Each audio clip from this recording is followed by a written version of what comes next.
Are we ready? Hopefully that recap that we did really helps us get into this and not feel like we missed so much. I have no context on how much time has passed between the prologue to tomorrow storyline and this storyline. I would assume a solid chunk of time because she reunited with Caleb and then it was everything with Silas and Zane. So I'm gonna assume a pretty hefty chunk of time.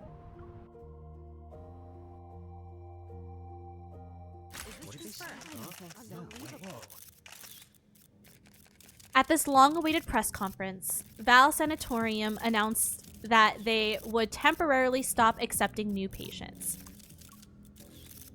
According to the official statement, the rationale is that they want to focus their limited resources and expertise on patients with greater needs. Appearing as a spokesperson, Director Wicker takes no questions from the media and bows before leaving the conference room.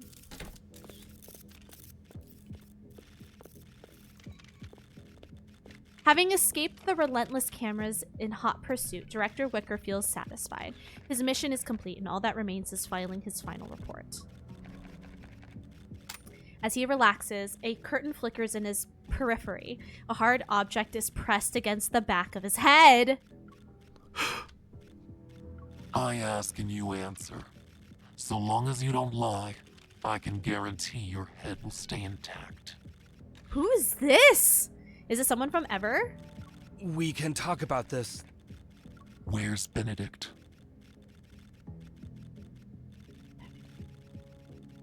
Benedict. Is Benedict one of the backtrackers? I don't...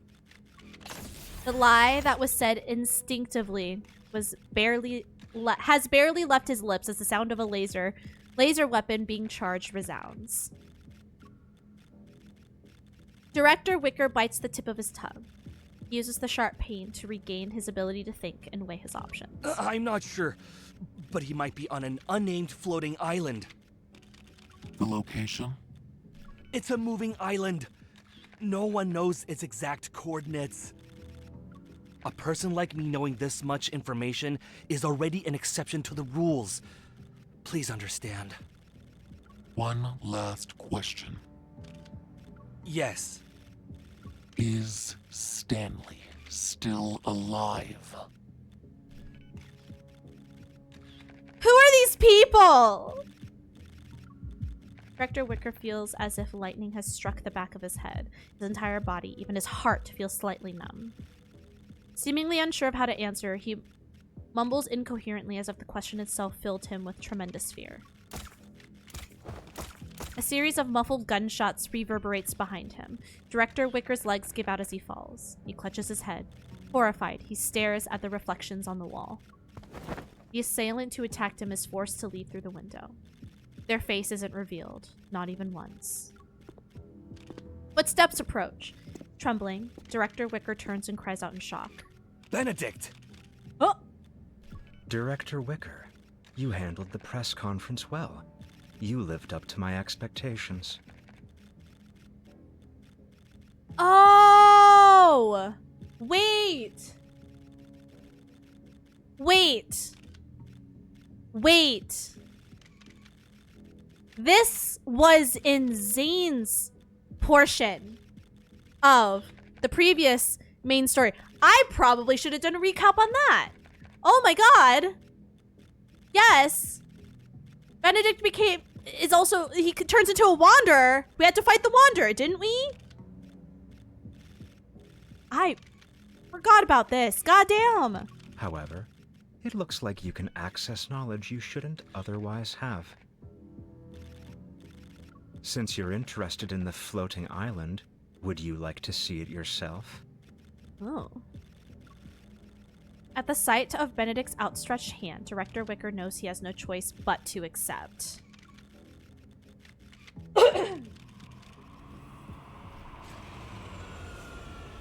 The private aircraft takes off under the cover of night. It encounters a floating island that suddenly appears like a mirage. The aircraft lands and Benedict carries the unconscious Director Wicker into the island's only dense forest. He places the modified Director Wicker on a metal surface somewhere in the woods. Almost like a sacrifice, the body sinks into the ground.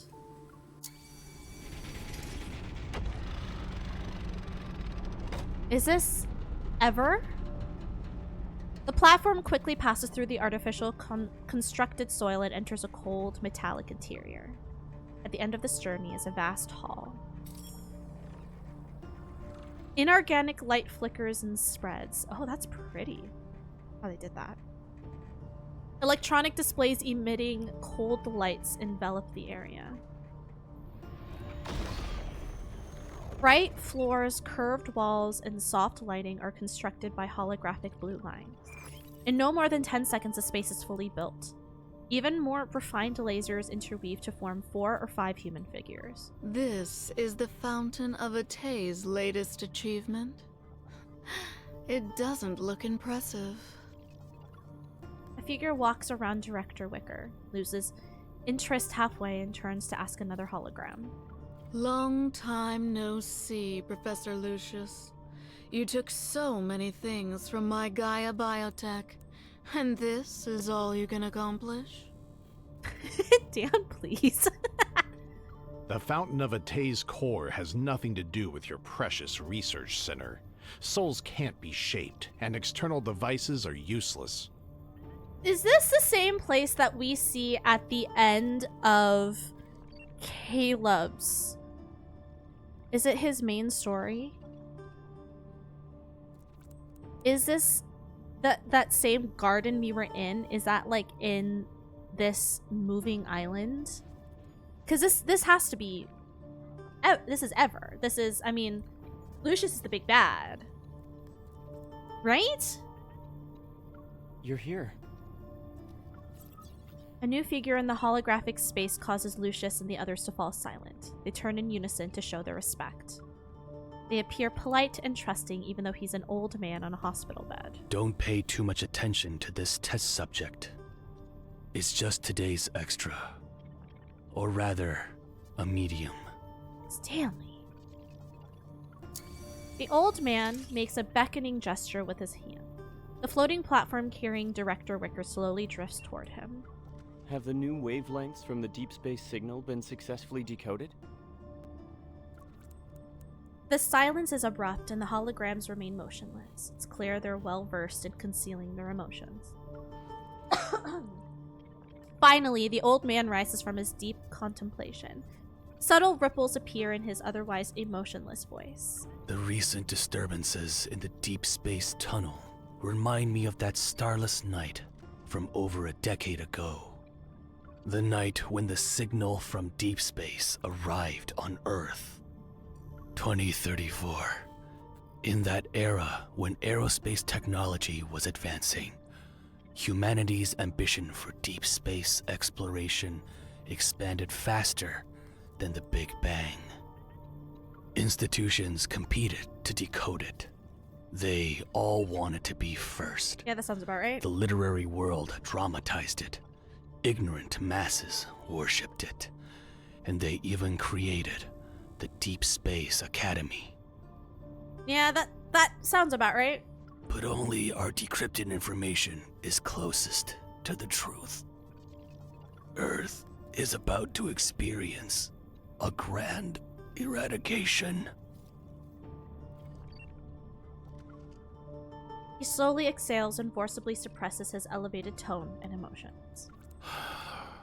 Then the monsters appeared. Geomagnetic disturbances occurred, and mass extinction events were expedited. The warnings in the signal became reality, one at a time. The grand eradication is a large-scale elimination process. This planet wants to abandon us and enter its next phase of existence. Are they gonna start the expedition to find another planet, and that planet is Philos? For over a decade, I have strongly advocated for the Fountain of Atay. I've dispatched the Farspace fleet to enter the Deep Space Tunnel's depths to avoid being abandoned. Farspace fleet. Caleb. There were setbacks, but we managed to obtain the chess piece closest to her. To bring up 2034 again. Was there a mishap? To avoid being abandoned, that will only make you a dog begging for fate's mercy. Lucius, you're old. The gears in your brain are covered in rust. It only took a few decades for evolvers to evolve from mere humans. This proves that in the future, we can reach a point beyond our wildest imaginations. We can achieve immortality.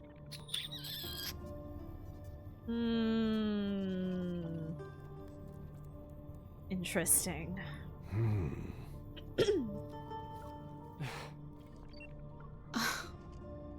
Who knows if it's impossible or not? The Lemurians who escaped the last grand eradication are practically living specimens of immortality. Of course, there are also the little ones who came back from the other side of deep space. It proves that some people found a way to survive.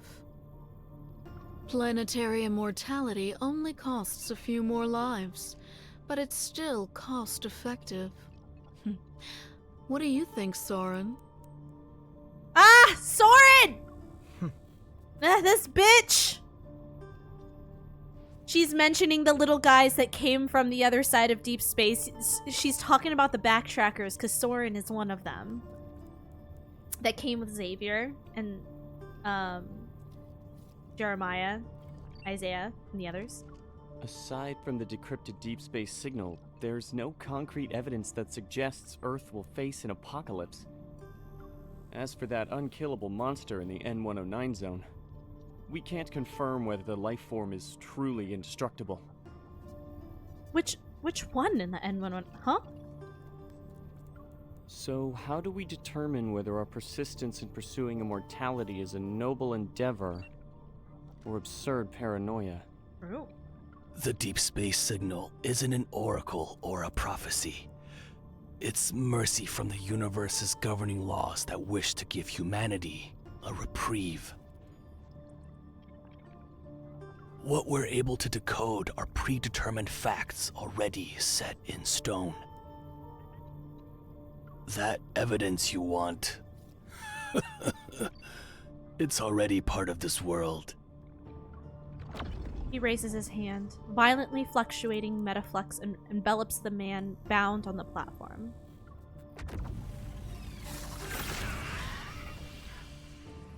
The transformation is completed instantly.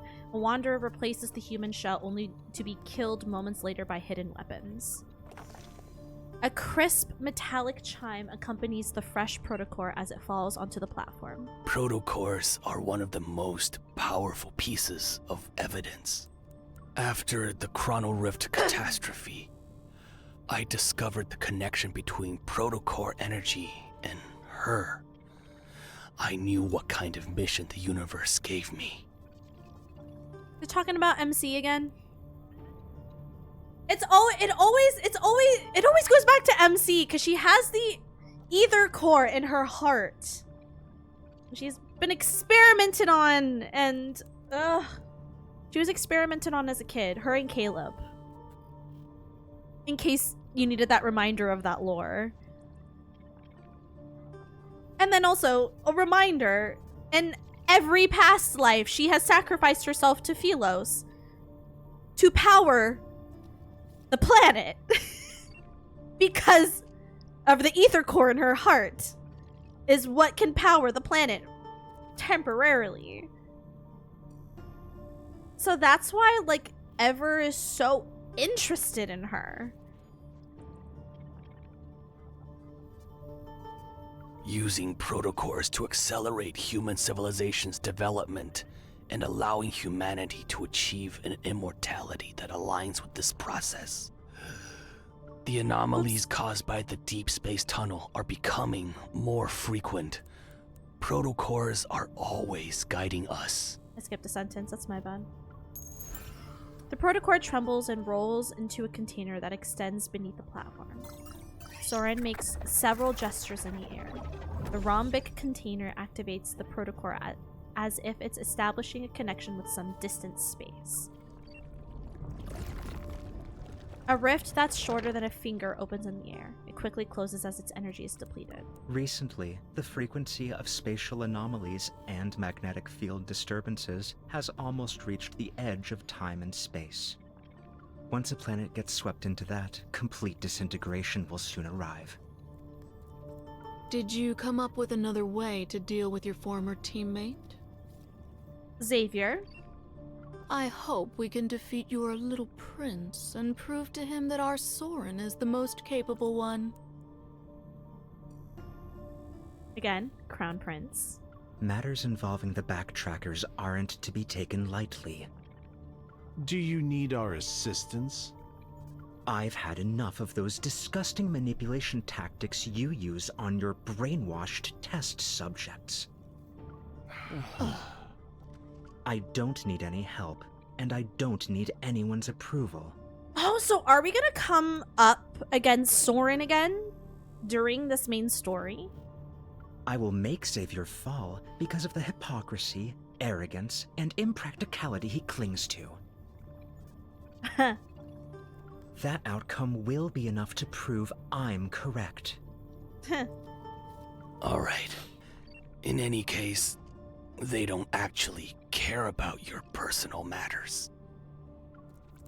Several hoarse, irregular coughs ring out like a broken clock. It creates a rhythmic agitation that makes hearts flutter. The deep space tunnel is closing in, and the cage is tightening its grip. It's time to bring her back to us. Be careful, and try not to let the emissary truly awaken. Our most important hope mustn't be erased. The emissary. Soren's image flickers and disappears, and the meeting ends. I wish you all the best. The holograms scatter and fade away as the cold laboratory's walls dissolve. The scene of clouds dyed in the sunset's colors replaces it. An empty hospital bed hovers above the clouds. It chooses to decay with the twilight rather than surrender to the night. Ooh. Ooh, okay. What an interesting intro.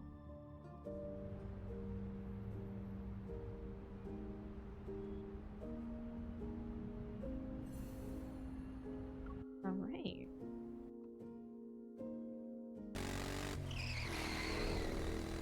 Tires scrape the ground and whip up the wind. A brand new 470 HM carries me across the mover bridge that's located above the city. The magnetic field at the incident site shows coupled fluctuations, but the wanderers who correspond to them are nowhere to be found. It might be a new type. Be careful. Copy that. I'm 5 kilometers away from my destination. I'm ready to do some dynamic data collection. Like on City phasing through things, dimensional ruptures, space-time rifts. Our missions have been weird lately. Everyone was spooked by that snowfall that happened outside of winter.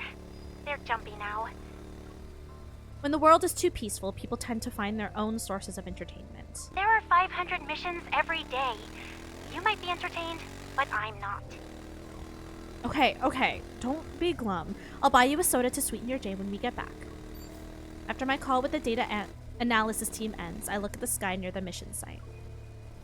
The clouds stretching out for kilometers appear as if they've been sliced by a giant blade. The cut looks clean. Is Lincoln online glitching again? It looks beautiful though. As the snow that fell outside of winter melts, the recent Alterum incident is slowly forgotten by the public. However, the unusual celestial phenomena pulled back the curtain on apocalyptic fears in people's hearts. Afterward, anomalies both big and small arrive one after another. They're accompanied by rampant rumors such as the Deepspace tunnel expansion theory, the 6th mass extinction event, and the great human catastrophe of 2099. Aside from burdening deep space hunters and evol police with countless unnecessary tasks, these rumors injected plenty of chaotic entertainment into the otherwise mundane lives of Lincoln's residents. The only reassuring thing here is that Zane hasn't showed any more abnormalities, but I know his troubles didn't end just because that Fountain of Atay press conference was cancelled. Benedict is continuing this plan behind the scenes again. Perhaps Zane's confrontation with them has also temporarily moved below the surface. Ever since we parted ways at the cemetery, he's been visiting the Fractal Library more frequently. Maybe he's trying to find a solution to this dilemma in the world of books. That strange boy with white hair told me all of this. Called himself Chubai. He somehow got an electronic watch. When he's not using it to explore the novel world of the internet, he confides in me using what he calls irreverent words. For example, the emissary is hiding in the maze of bookshelves and ignoring everyone. That's right, Zane is the emissary. I still don't understand that portion of Zane's lore, and I need to look into that. And I said I was going to after I played that portion of main story, and I never did.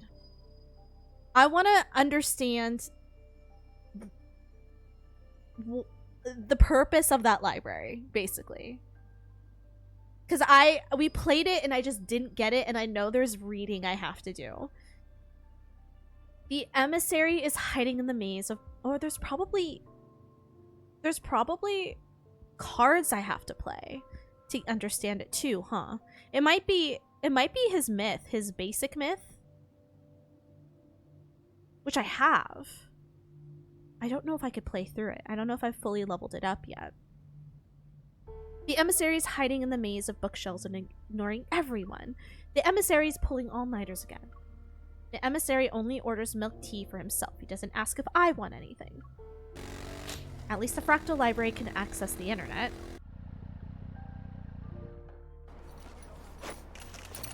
Turn off the motorcycle's engine when I reach my destination. I refocus, remove my helmet, and approach the edge of a buzzing crowd. Look over there. Something's about to come out of those clouds. Daddy, who cut the clouds like that? Oh. Well, it wasn't me. My crafting skills aren't that good. Oh, maybe it was your mother.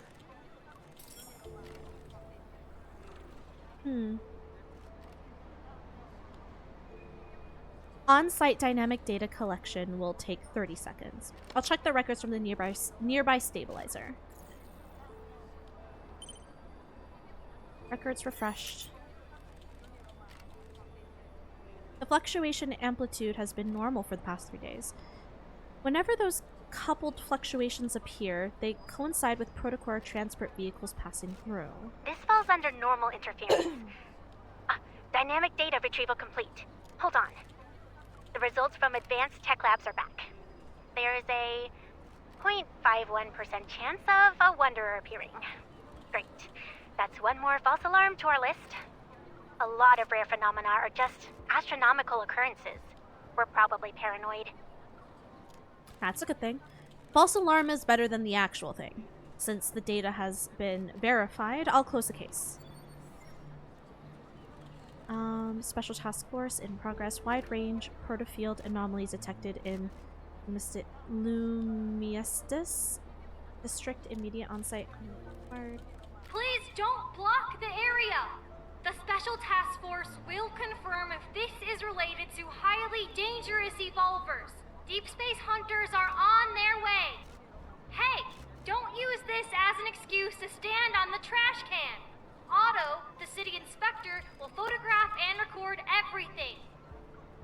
Pushing through the crowd, I pass through the light barrier the Special Task Force is set up. When I turn my head, I lock eyes with the officer on duty. It's you again. Oh. Have we met them before? When did we meet them?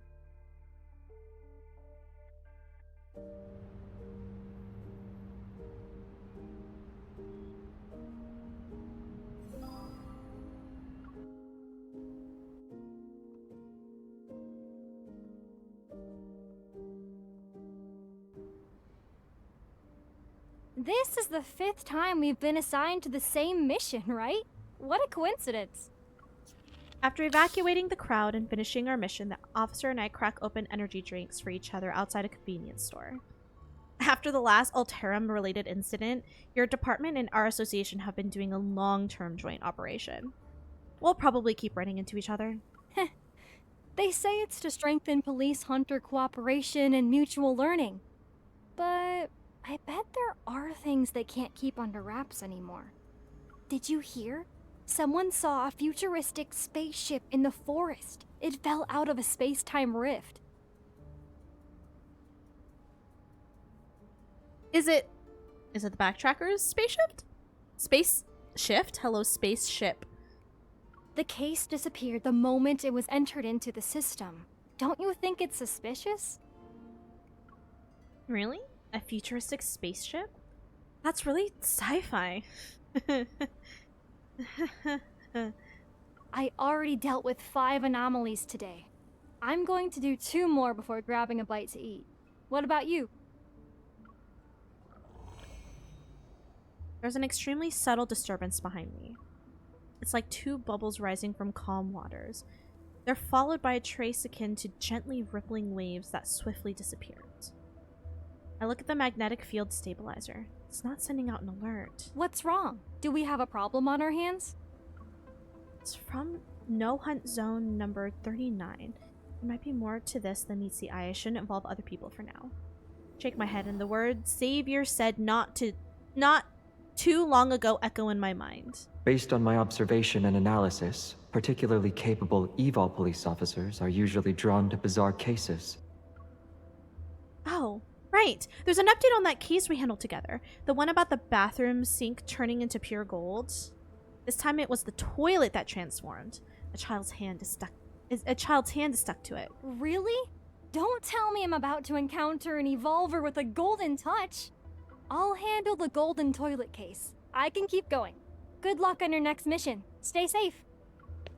Once the officer's figure disappears into the distance, I pull out my phone and send a voice message to a familiar chat. Xavier, No Hunt Zone number 39 shows signs of a magnetic field overlap. I'm heading there now. How are things on your end?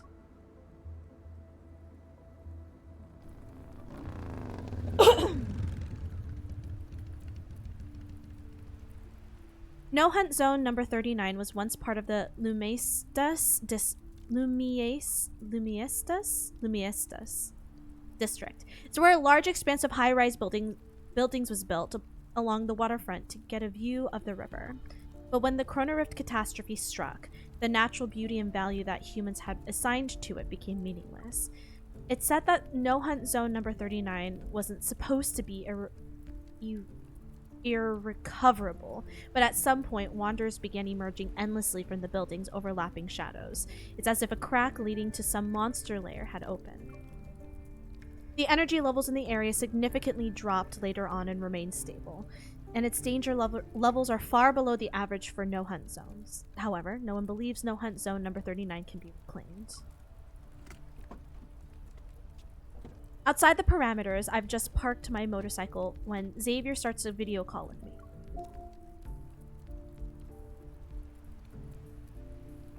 Are you alone? And are you sure it's a magnetic field overlap? It is. Those coupled fluctuations, like 2 bubbles bursting one after another on the water surface, are obvious. This isn't a false alarm from the association. I'll wrap things up here and find you. Give me 2 minutes. 2.5 at most. If you see anyone who looks like a backtracker, I'll quietly follow them. You told me this multiple times already. You've turned into a worrywart with all this nagging, Xavier. Oh. I see someone who thinks I'm always nagging doesn't want the results about the biometric key. You and Jeremiah finally figured it out? Tell me. It's the same as the preliminary examination. We can't unlock it. All we know is that there's an unknown substance inside, and it's not a chip. You mean... We can only go to Soren and see if he can unlock it. He's familiar with the old Gaia Research Center. Of course. Of course. We ask Soren for help. The one who was trying to kill us! So you'll have to keep moonlighting for me behind the association's back. It's a win-win collaboration, but you make it sound like I'm getting a bad deal. I'm able to stop myself from grumbling internally and poke his smiling face on the screen. You would have expected things to turn out this way 2 weeks ago.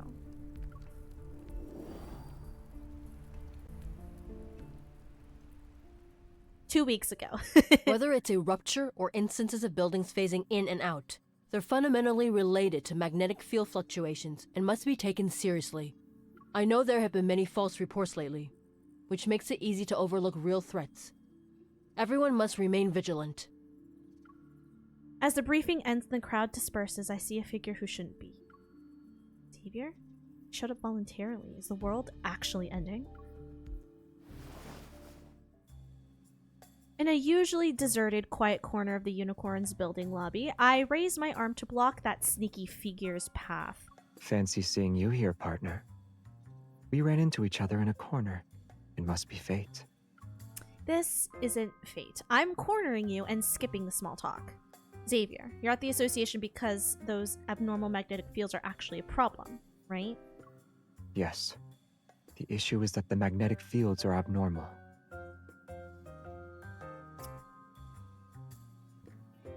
That's what I just said. My other arm quickly rises and promptly cut off his escape route on the other side. So I have him up against a wall. Like, you know like that. But I'm shorter than him, so I'm like this. And then this. To block him. His eyelashes are lowered and he doesn't speak. He just looks at me. What are you doing? You're trying to use your eyes to show your sincerity. I'm not falling for that today. Then should I try a different approach? As he speaks, he furrows his brow, his eyes showing reproach. His expression displays disapproval. I'm not falling for this one either. Oh. Did he try to do like the puppy dog eyes? Well, I guess I failed. I don't have another trick up my sleeve. How dare he? Fine, if you won't tell me, then I'll go ask our good friend Jeremiah. I'm trying to find someone. I turn and look at Xavier. Soren.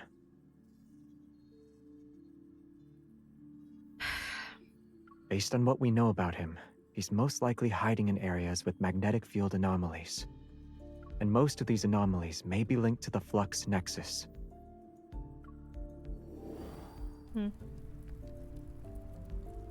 Aside from hiding in magnetic fields, are there any other clues that can help us locate Soren as quickly as possible? Recently, some backtrackers I've lost contact with have returned to Lincoln secretly. They left the backtrackers to follow Soren. I also visited Isaiah today. That's right! Isaiah's the one in the hospital. It's like I knew Isaiah was important, but I couldn't remember why. I forgot that Isaiah is the one who's gone mad in the hospital. Okay, I remember that. I remember now. Back then, he left the backtrackers with them and they all joined Ever. Soren's whereabouts? I'm afraid only Isaiah would know. So Isaiah was part of Ever. Okay, I think that was a point that I had read in my recap, but I had missed. I didn't remember. Okay. I've heard the name Isaiah before. I saw him at a psychiatric hospital too. At that time, I was doing a Wanderer defense seminar and happened to run into Xavier, Jeremiah, and the person they hid behind them. Yes. He was a strange young man who appeared to be mentally ill, yet he stared at me with a sharp gaze and said he knew me. Yes. Because in another life, we are also the Queen of Philos. According to Xavier, Isaiah had already escaped with a lot of Ever's classified information. He was on the run for a while. When they saw him again, he had already become dazed and confused. He also lost part of his memory. I I haven't seen Isaiah in a long time. Jeremiah must have moved him somewhere else. How has he been lately? Did he remember the grievances and entanglements between you? Does he still remember Soren? He's missing. Isaiah's missing? What? Did Soren kidnap him? I don't think so. I went to the cottage where Jeremiah had him staying. All his clothes were still there. The only thing missing was... A person? The Order of Lightseeker's uniform. Oh, interesting. He probably remembered something and wants to handle it in the identity he values most. Yeah, like what is his role? Because so Xavier was the crown prince. He was part of the royal line in Philos before MC took over as queen. I think Jeremiah was also one of the knights, but he was like really close with MC too. I think they were like best friends or something as well. But I don't know exactly what roles Soren and Isaiah had.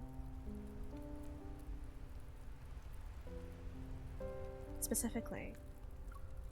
At the edge of the no-hunt zone number 3, a somewhat furtive figure flashes by.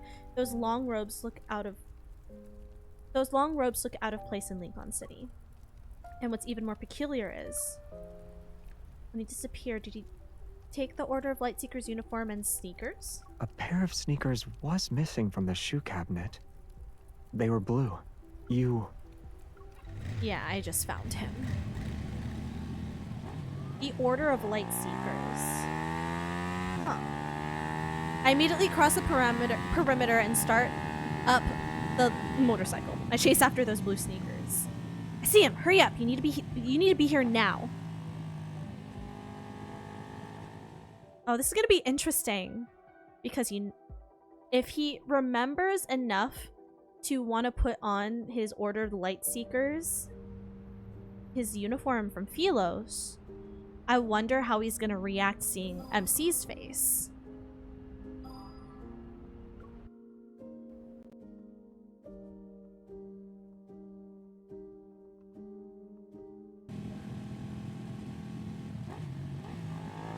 The 470 HM races through the dilapidated streets.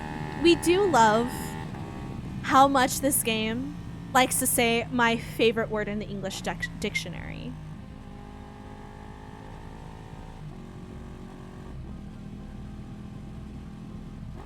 Yay! Let's go. Oh, I didn't think I read the rest. As I watch Isaiah dart into an intersection, he enters a narrow, winding alley squeezed between two tall buildings. Who knows where it leads? He wasn't in the best place when I saw him last time, but he's still a backtracker, so I shouldn't underestimate him. Thank you, Keck. I stop at the intersection to think for a moment. Then I leave the motorcycle running and quietly get off. I'll approach the alley's entrance on foot. As I look down the intersection, I notice something hidden deep within the alley's darkness. This doesn't feel like a trap or ambush. That fluctuation, it's inside. If Isaiah knows Soren's whereabouts, then maybe he fled here to meet him? I send the updated coordinates to Xavier and crouch as I slip into the alley. My combat boots traverse the dust-covered ground silently. Not even a single speck is stirred. I advance cautiously when my body feels heavy all of a sudden. And it's as if I've passed through an invisible barrier. Flinching back, I find a soft glow suddenly filling my vision.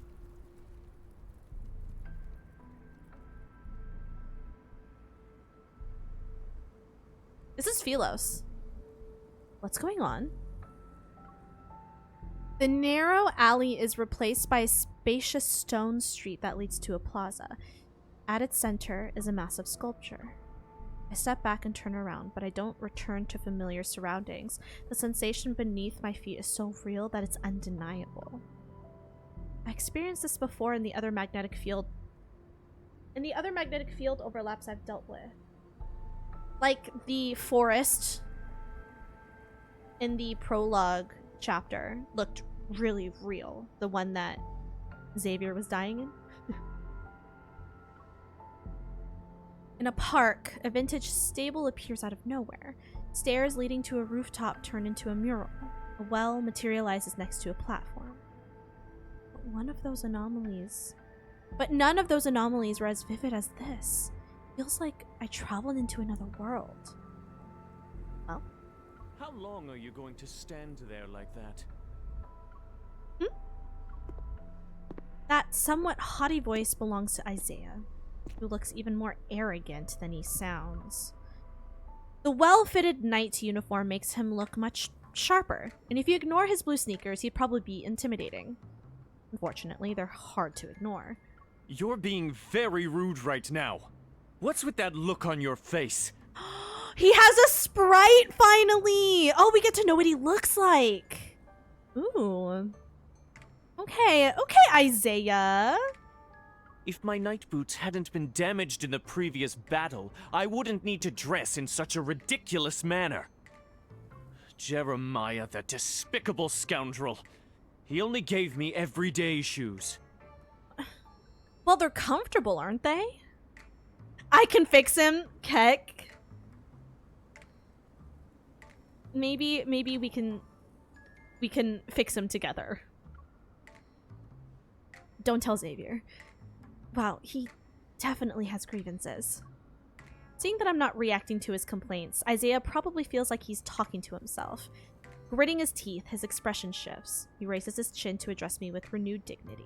I saw you outside the no-hunt zone. I knew you'd respond to our royal homeland summons and come here. This is your destiny. And an opportunity that fate has granted me. A faint luminescence coalesces in his hand and transforms into a short sword. He points it at me. Isaiah, 5th Squadron Leader of the Order of Lightseekers, Senior Counselor of the Royal Council, and member of the royal family's last generation. And member of the royal family's...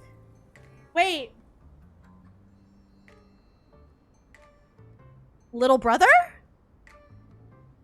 Are you Xavier's little brother?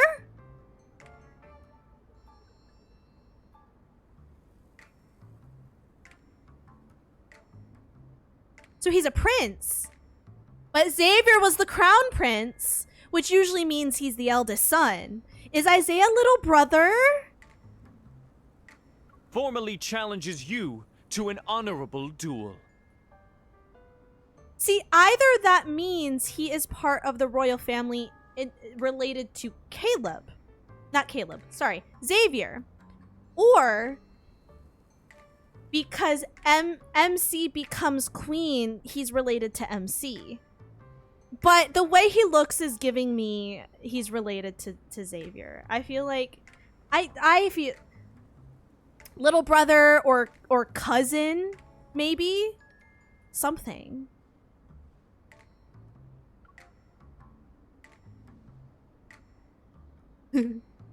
You'll fight me as 3 people? Wait, you're going to fight me as 3 people? I can die fighting for honor, but I refuse to be insulted to death by you. You're funny. It turns out even the most arrogant person will lose their dignity when pushed to the breaking point.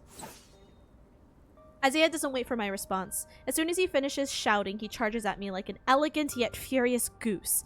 He raises his sword. A move almost simultaneously. I'll create some distance between us and use electrical rounds to incapacitate him. As soon as the bullet leaves the gun barrel, my target has already flickered and vanished. He can teleport as well. Does he have the same eval as Xavier? If they're related, that would make sense. Having seen Xavier's teleportation combat style so many times, my heart skips a beat. I pick a direction and run. You're running away during a duel? You've changed. Yes! Okay! Okay! So... MC, from what I've read, MC before she became queen, Xavier kind of just falls in love with her because this was just some like random, like this girl that he used to duel with when he was younger. And they became close friends, and eventually he fell in love with her, and then she became queen, and it was like a whole thing.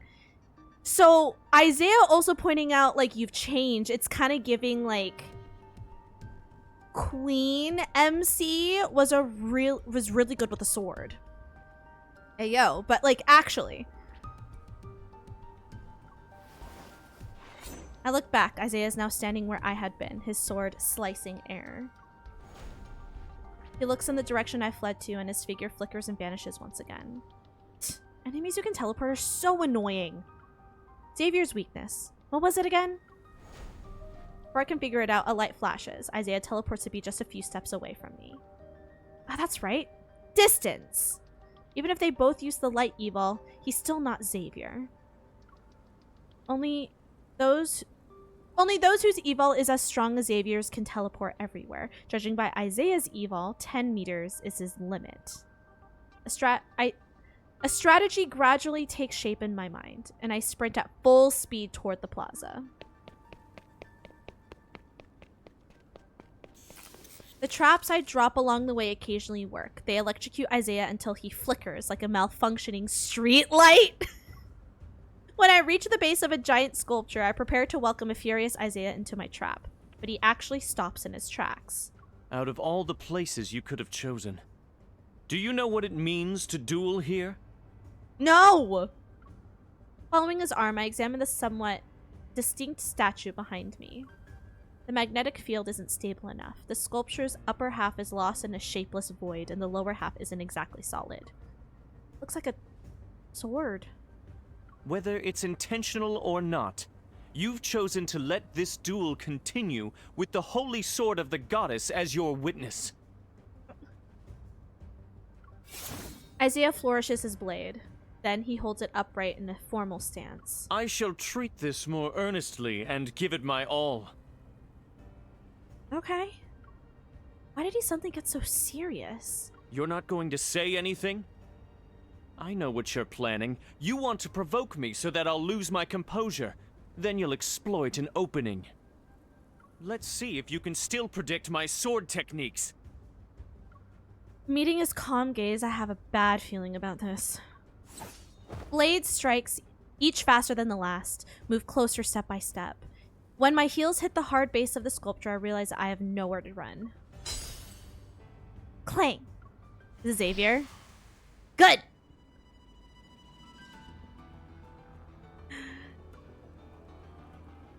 Xavier!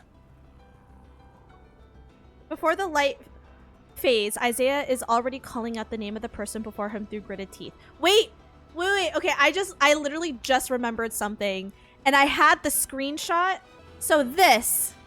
Matters involving the royal family do not concern you, peasant. You have no right to criticize us. I only just remembered this now. Isaiah's little brother. Isaiah is definitely little brother. Before the light fades, Isaiah is already calling out the name of the person before him through gritted teeth. Are we fading to black because it's the end of the chapter? Of course it is. Can he please say baby brother just to be super demeaning towards Isaiah? I want that so bad. I feel like I was just talking about too how like it just seemed so like odd that Isaiah's been mentioned before. Isaiah seems important. He didn't even have a sprite, and we knew like nothing about him except that he was one of the backtrackers. So the fact that this is focusing on Isaiah is exactly what I wanted. This is what I was questioning when I was making that recap last night, and I'm literally getting my answers. Fuck yeah.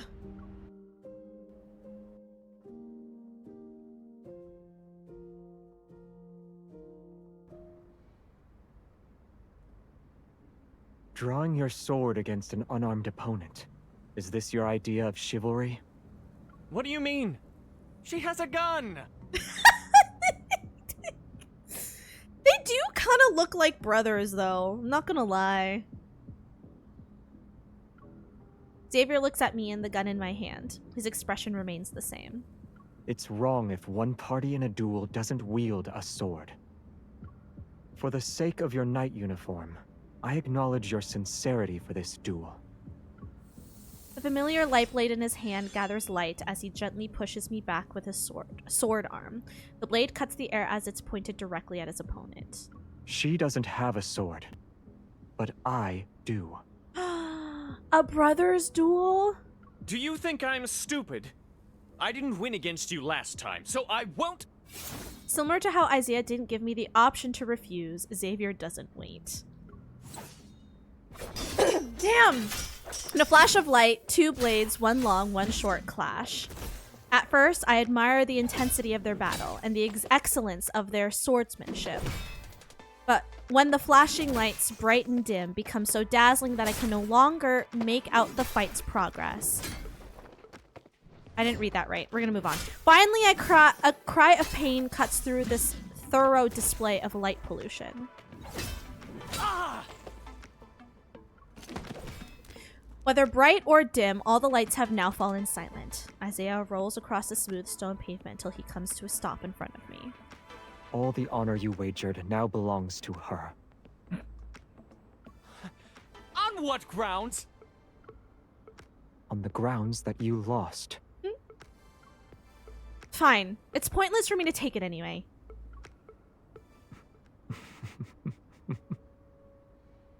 Xavier can't help but chuckle. And judging by how Isaiah is glaring at us, it seems he'd like nothing more than to leap up and stab his sword through both of us. I crouch in front of him and pick up a badge that fell off his uniform. Since you lost, I should be able to ask a few questions. You escaped and came all the way here. Why? This isn't the place to do an interrogation. The magnetic field isn't stable. Let's take him back and question him properly. I look at Xavier and he gently shakes his head. Soren isn't here. All right. Seeing a band of light as thick as hemp rope appear in Xavier's palm, Isaiah rubs his waist as he gets up. Hatred tinges the words that leave his mouth. Don't you dare tie me up! I am the 5th Squadron leader of the Order of Lightseekers, senior counselor of the Royal Council. Will you promise you won't try to run off again? The holy sword of the goddess shall be my witness. This is the first time Xavier looks directly at the statue known as the Holy Sword of the Goddess since he arrived here. He looks as calm as still water and he says nothing else. Capturing me is pointless, Xavier. You don't know how to leave this place. It sounds like you do. I won't say anything. You're one of us now. What you know, we know. How am I one of you? Even a defeated enemy is still human. As he speaks, ribbons of light flow like water and form secure knots around Isaiah's wrists. You! Yeah. Little bro bitch. Stop being evasive. Just tell us how to get out. You don't want to be tied up forever, right? Xavier walks over to stand beside me and crosses his arms. With a calm confidence, we look at Isaiah. Isaiah maintains a composed expression while gritting his teeth. Then, he reluctantly gestures at me. Breaking through a magnetic field overlap is difficult for others. But it'll be simple since you're here. Find the flux nexus that is gathering energy and destroy it. Then the energy will disperse. The field shall collapse soon after. I crouch and place my palm on the ground. I'm about to resonate with the surrounding environment, but Xavier pulls me back. Don't act rashly. If it just involves destroying the flux nexus, then I can do it too. Of course. One massive evol burst can make any magnetic field explode. Assuming you don't have that thing on your neck. Are we gonna get an answer about the collar on his neck? Stop. That was literally the other thing I brought up. That, like, I don't fully understand. Wait, we're literally getting all the answers? Azia lifts his chin to expose his throat and mockingly taps his nape. Otherwise, it'd be suicide. What is it on his neck?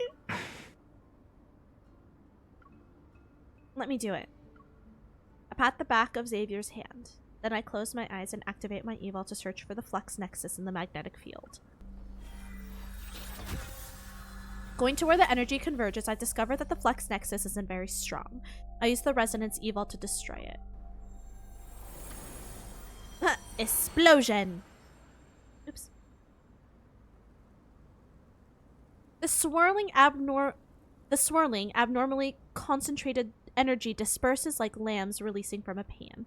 It drifts away peacefully. The surrounding scenery splits apart, collapses, and shakes violently.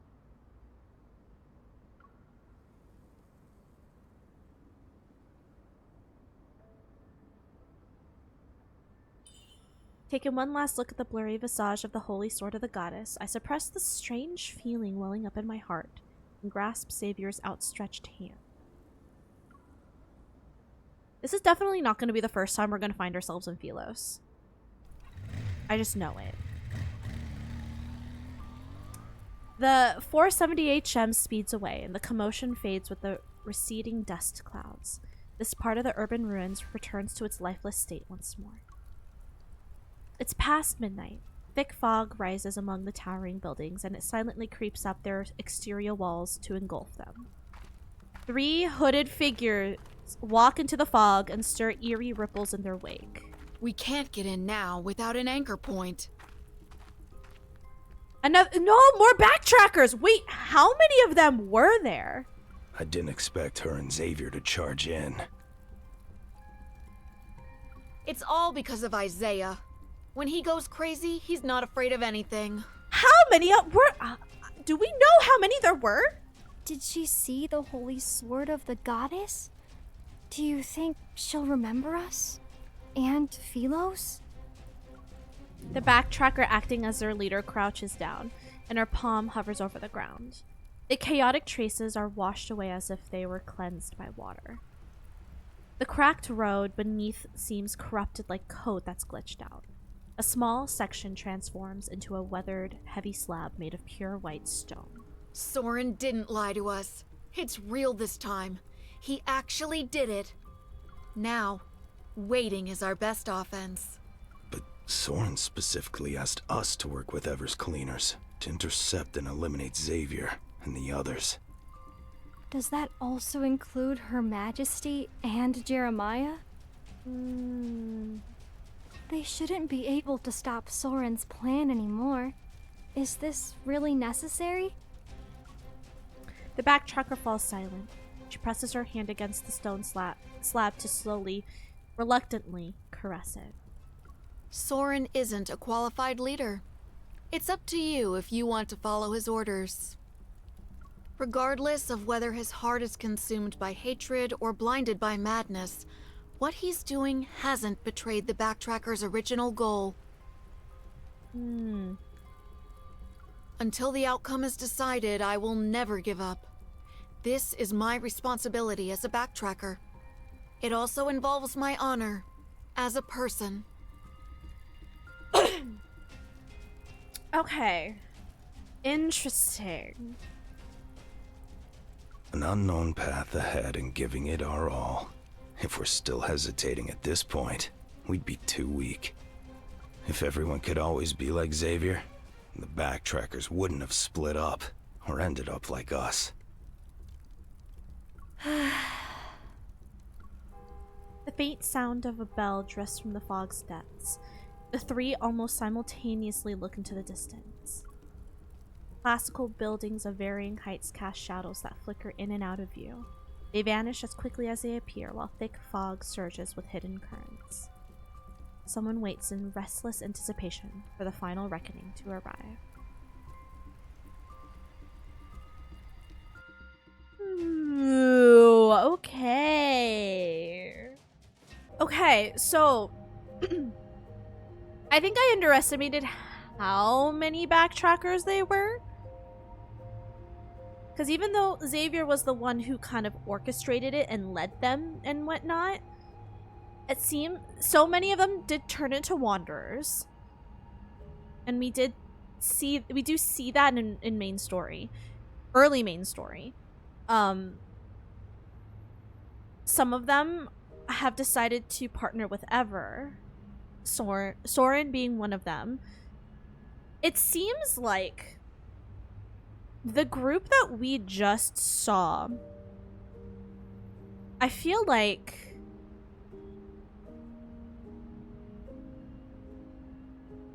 they have good intentions. Their idea of what they're trying to achieve is just different. Hello, welcome in. Welcome in. Thank you so much for the follow. I think their intentions are different. So I feel like Soren still has somewhat of an idea.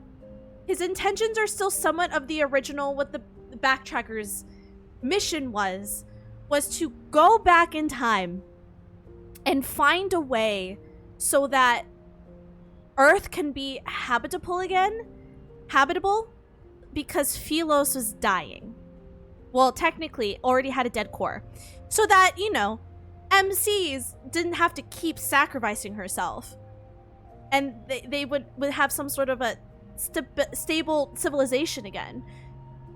But like I had explained in our backstory, they accidentally got the coordinates wrong or something happened while in deep space, and they landed in this version of Earth, which is 241 years before where they were supposed to go in time. So it seems like Soren might still have those intentions, but he's fueled by his hatred for Xavier. Fueled by his hatred for Xavier. Hates that man. So much. So much, like, contempt for him. Whereas, like, those three we just saw, like, I feel like they don't hold those grudges, and they do see, like, that one leader of the three was like, Soren is not a good leader. So you decide if you want to follow exactly what he says. Like, I trust your judgment. But until I see results otherwise, I'm gonna go with his plan. Whatever that plan may be. So I'm wondering how Ever gets involved in this. Do they, like, expedite them leaving Earth? Is whatever Soren doing, is he also creating a paradox or an alternate universe? Because technically they're in a time loop. Because eventually Earth is going to become, like, this version of Earth is going to become inhabitable, where they leave to go to Philos, and then it all happens. Like, it's a cycle.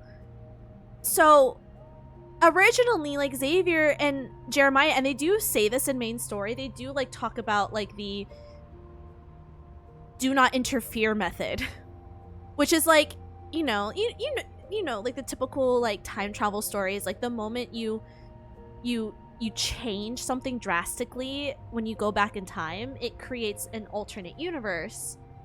It, like, disrupts everything. So it's better to not intervene. But because they decided not to intervene, I think Isaiah, because I think he worked with Ever, I think Isaiah was the reason for the whole Grandma and Caleb exploding. So if they had interfered, then that wouldn't have happened. Well, it's more than just a butterfly effect. It's just, like, time travel and its theories surrounding it, more than specifically butterfly effect. Like, yes, their choices are creating paths and creating specific outcomes, but it's a little different when you're changing your history and what is supposed to happen. Especially when you put yourself in a time loop. Anyways, we're gonna continue on. I'm just kind of sitting here speculating. But I love that I'm getting the answers that I've been wanting from Xavier's storyline. We are finally getting to know more about Isaiah, and then I think we're gonna finally get an answer on what the fuck the collar is around his neck. And why that, like, it's always showing up when he's using so much of his evol. Like, does that suppress it? Does that show that he's, like, how much he's using? Like, those were the two theories that I threw out earlier, so we shall see.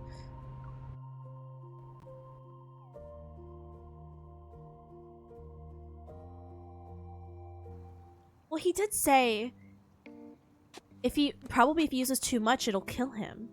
Whatever is around his neck. So it is suppressing his evil. I don't know. After leaving No Hunt Zone number 39, we escort Isaiah back to the flower shop. This is Jeremiah's flower shop. I love Jeremiah. His hands are bound by bands of light. You promised you wouldn't tie me up, but you went back on your word. I'll dismember you, turn you into custard to spread on bread, and eat you!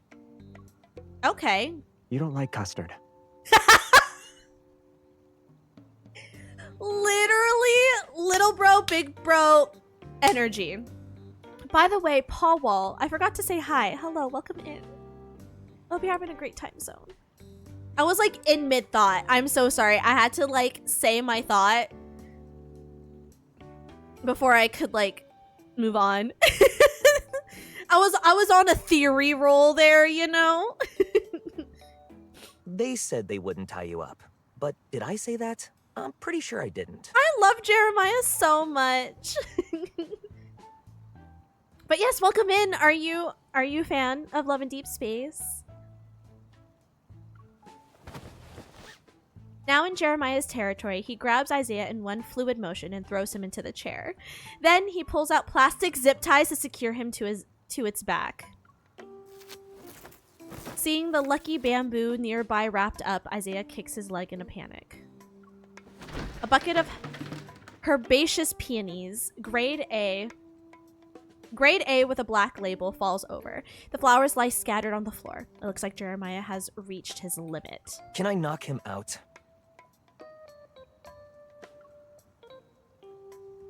That's not a good idea. Play the ASMR stuff, the tender moments. No. Secret times. The secret times. Ooh. I save those for off stream. There are some things in this game that I keep to myself. That's event stuff. Any of the quality time things. And the secret times. Those are secret for me. I fall asleep to those. Do you really think he won't betray us again? Without saying a word, Xavier drags over a high stool and sits down. He slightly raises his hand and creates 4 walls of light that surround Isaiah. Why would you use our family's punishment on me over something this trivial? How insulting! Little brother! He's really giving little brother energy. Fully giving little brother energy. Huh? This is baffling to watch. I nudge Jeremiah with my shoulder. What's the relationship between these two? He's from the Philosian royal family. He's Xavier's younger cousin. He's always had a bone to pick with Xavier ever since he was born. So why did we lie about that? What was the reasoning for not saying brother? Why did we say cousin? Jeremiah, bestie, why are you lying to me? Huh? He's royalty? Xavier? Royalty? Oh, that's right! This MC doesn't know this. This MC doesn't know that he was the crown prince. Us as players, we know that. Those flowers are precious. You shouldn't have kicked them over. Ooh. Ooh. Ooh, is Isaiah a bastard? A bastard son? I mean, he's a bastard, but I mean like a bastard son. From a, like, not from the queen, like, out of, like, a different, like, a mistress, or...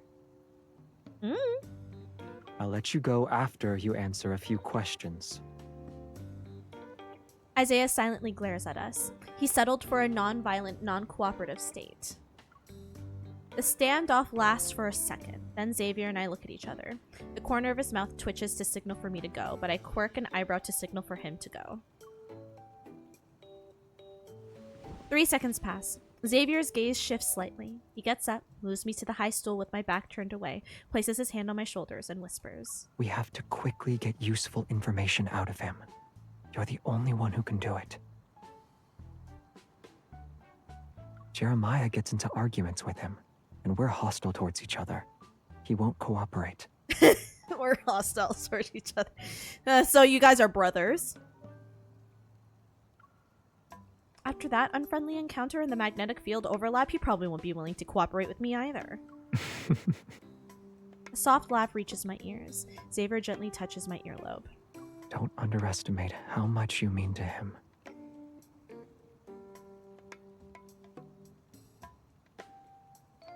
So MC doesn't understand what you mean by that, by the way. To all the backtrackers, you are different. But, like, why don't you just tell her? Just tell her that she's the queen. Like, why do you have to keep this from her? I think, well, I mean, it's for, like, paradox reasons. I guess I understand, but, like, also... Fine. The worst that could happen is we waste more time. At least we have some to spare. You better start remembering, bitch. Xavier turns me and the stool to face Isaiah. I clear my throat before addressing him. Hello, welcome in. So why did you run away? Why did you appear near No Hunt Zone number 39?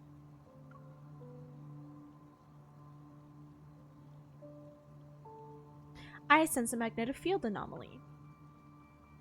I sense a magnetic field anomaly there. We've been investigating anomalous incidents recently. Investigating? So you're not sure what's inside that magnetic field either? Aren't you afraid I might mislead you? My approach is no match for Isaiah. He's controlling the flow of the conversation. How did you find the overlap? You escaped to go to No Hunt Zone number 39 because of the magnetic field overlap? How did you find it? Special equipment? Or did someone give you information? It's not hard to guess. That place must be related to the backtrackers. Xavier and Jeremiah could only conduct systematic searches for abnormal magnetic fields. Someone is supporting Isaiah? Or was he the one who planted the flux nexus in that magnetic field? This relentless questioning is putting a considerable amount of pressure on him. I feel more confident. For the next question, I turned to Jeremiah. He decided to escape today. Is today special? I gave him a monthly subscription for Lincoln Monthly. I didn't let him have any other way to contact the outside world. Today should be the day he receives the magazine.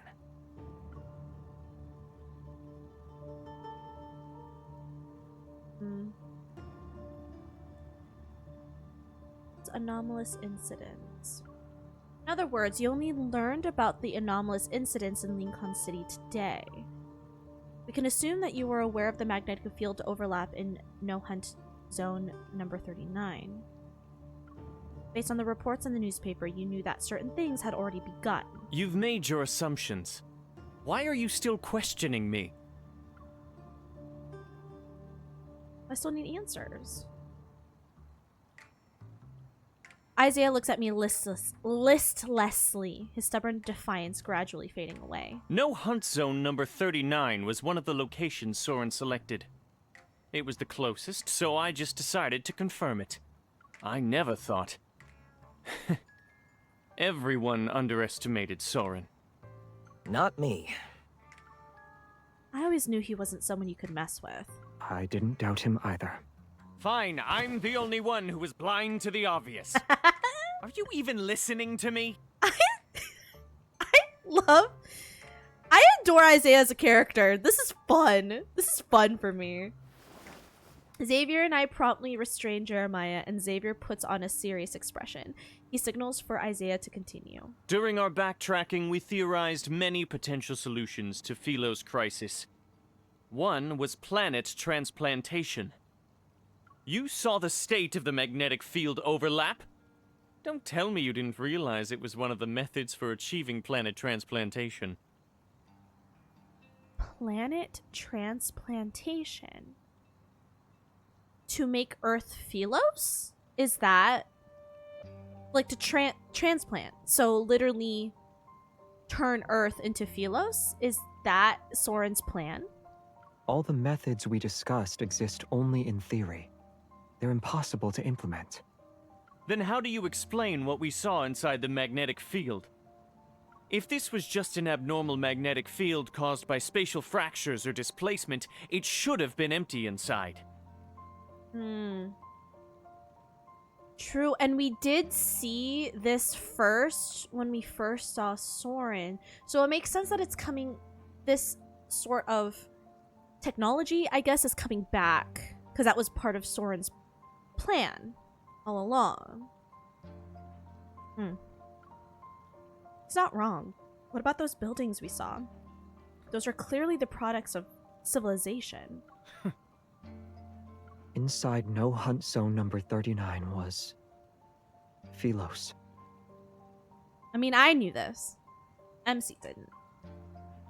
Philos? Even though I had a feeling this might be the case, I'm still shaken by the confirmation. That's where the backtrackers came from. Xavier's home? As if sensing my unasked question, Xavier shakes his head. It looks like our homeland, but I doubt that's the real Philos. It's more akin to a projection. Think of how light from a planet travels for a long time before being observed. What we see in that moment is actually how it was many years ago. I agree with your assessment. What we can confirm right now is that Soren found a way to create magnetic field overlaps. Maybe he's actually attempting to do a transplantation. Everyone is calm, so I quickly compose myself and follow their line of reasoning. I don't really understand the planet transplantation thing, but since it's supposed to solve Philos' predicament, it should be affecting Philos, right? Soren is on Earth right now. You don't think he's planning to transplant Earth, right? Good question. If you hadn't have dragged me back here, I would have already tracked him down and forced him to tell me his plans. You would have joined him. We don't trust you. I guess you'll have to find the answer yourselves. Can we just, like, lock him in a basement? See? Maybe we should have just knocked him out. I mean, Jeremiah really wants to punch him in the face, and I want to let him because I feel like it would be really entertaining. I warily decline Jeremiah's kind offer while holding down his eager fists. I wonder why Xavier hadn't kept Jeremiah in check only to see him looking down. I wonder why Xavier hadn't kept Jeremiah in check only to see him looking down with a furrowed brow. He's seemingly lost in thought. Xavier? Are you thinking about Soren's schemes? I can't figure out what he's planning for now, but maybe we don't need to know.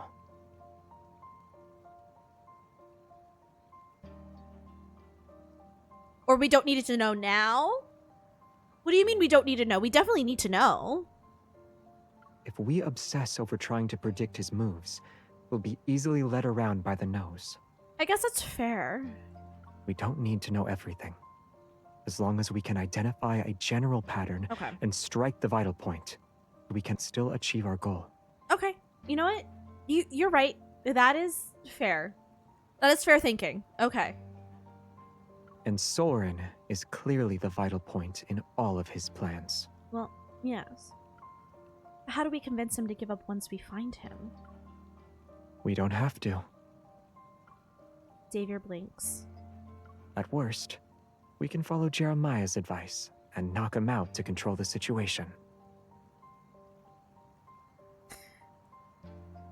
Okay.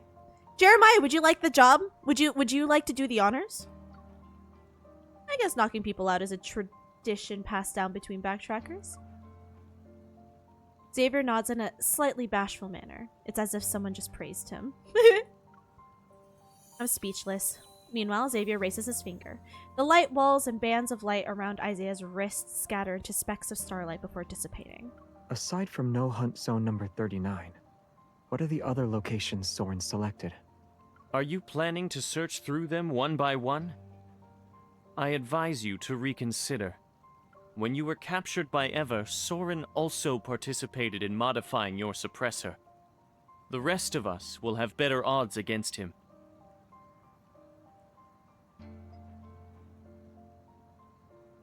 This is new information to me. Wait. Is this new information to me? He was also captured by Ever?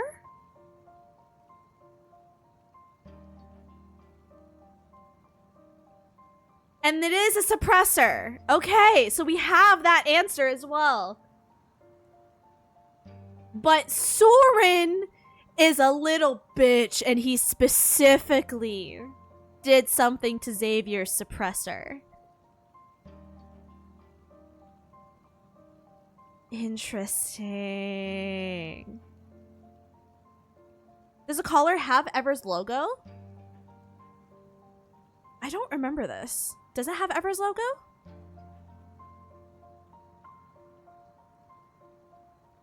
Isaiah analyzes the situation calmly, even though his dissatisfaction with Xavier is evident in every word.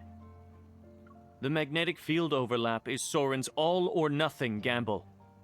He won't be merciful this time. Considering his access to Ever's resources, do you think he developed something that'll specifically target your suppressor? That little bitch is petty as fuck. There's definitely something that will target Xavier in particular. Yes. Yes, exactly. Probably. Yep. Soren modified your suppressor? What did he do? Don't worry. I won't let myself be at a disadvantage. You could remove the suppressor. That's the one thing we'll never do.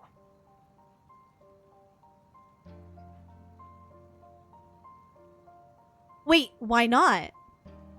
Then you can sit back and watch Earth get torn to shreds.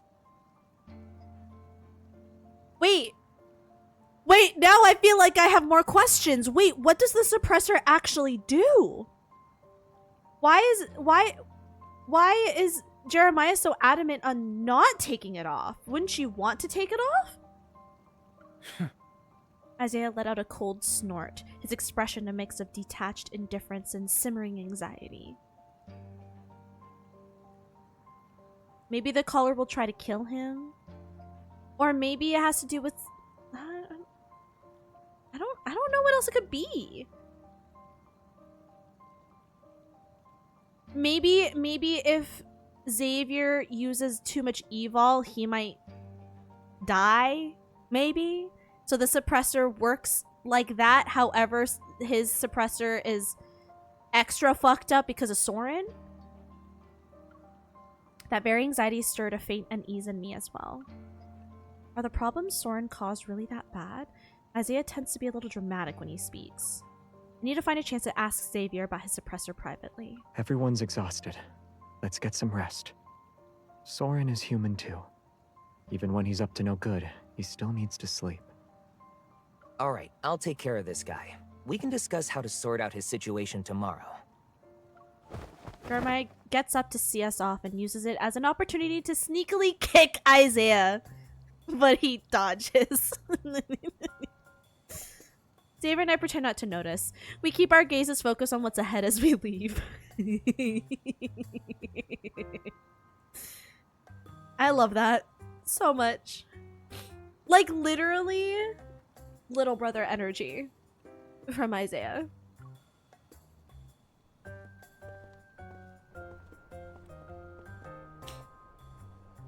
We turn the corner. Since the flower shop is closed and no one's around, we meet each other's gazes and burst into laughter.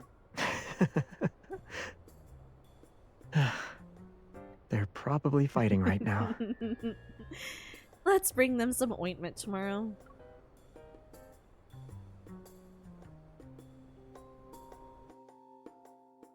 That's funny. That's really funny.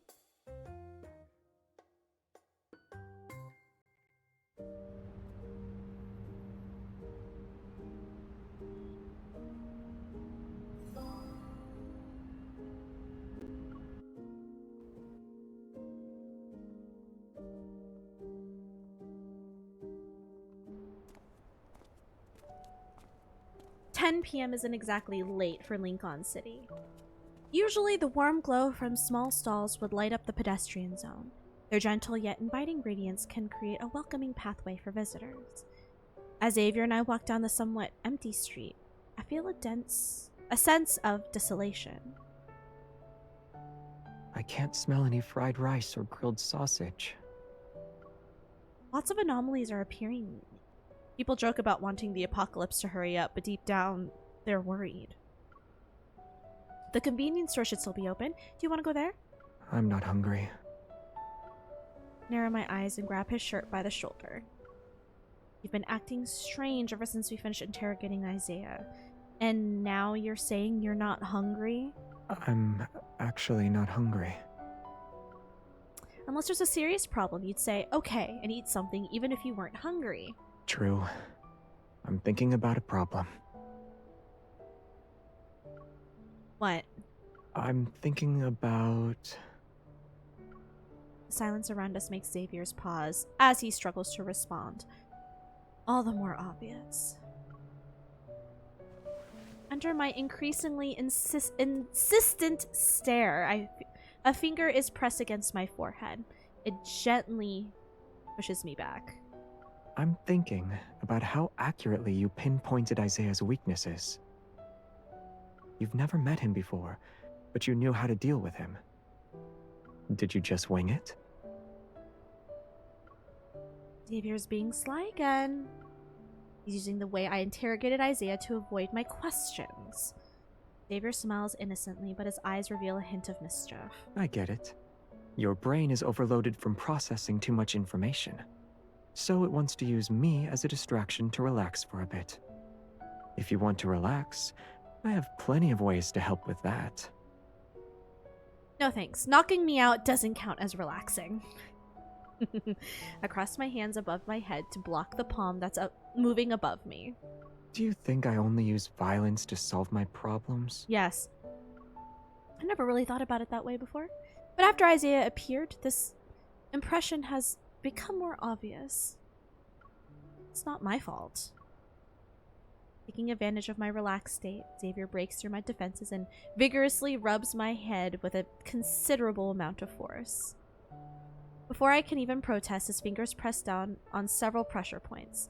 My tense mind actually feels at ease. Oh. Better? Temporarily. But none of these problems have been solved. I also need to keep a close eye on you. These moments of relaxation are just a drop in the bucket. In the darkness, the light in Xavier's eyes seems to flicker for a moment. He lets out a sigh, a soft sigh near my ear. You already know what I'm going to do, don't you? You want to find Soren by yourself. You want Isaiah to tell you the remaining locations, and then you find Soren yourself. You won't accept that. Spot on. I wouldn't. I know we have relevant leads, so we should find him as soon as possible. We can't give him too much time and let the situation spiral out of control. It looked like I easily dealt with the spatial anomalies today, but that was because of my eval in the ether core. The number of anomalous incidents is increasing. If these things start appearing everywhere in the future, I'll be exhausted to death and still won't be able to deal with all of them. To ensure you're alive, we should catch Soren as soon as possible. The deserted commercial street has ironically become the perfect place for a serious conversation. In the middle of the road, Xavier steps near the street lights while pulling me along. We're moving as if we're taking a leisurely stroll.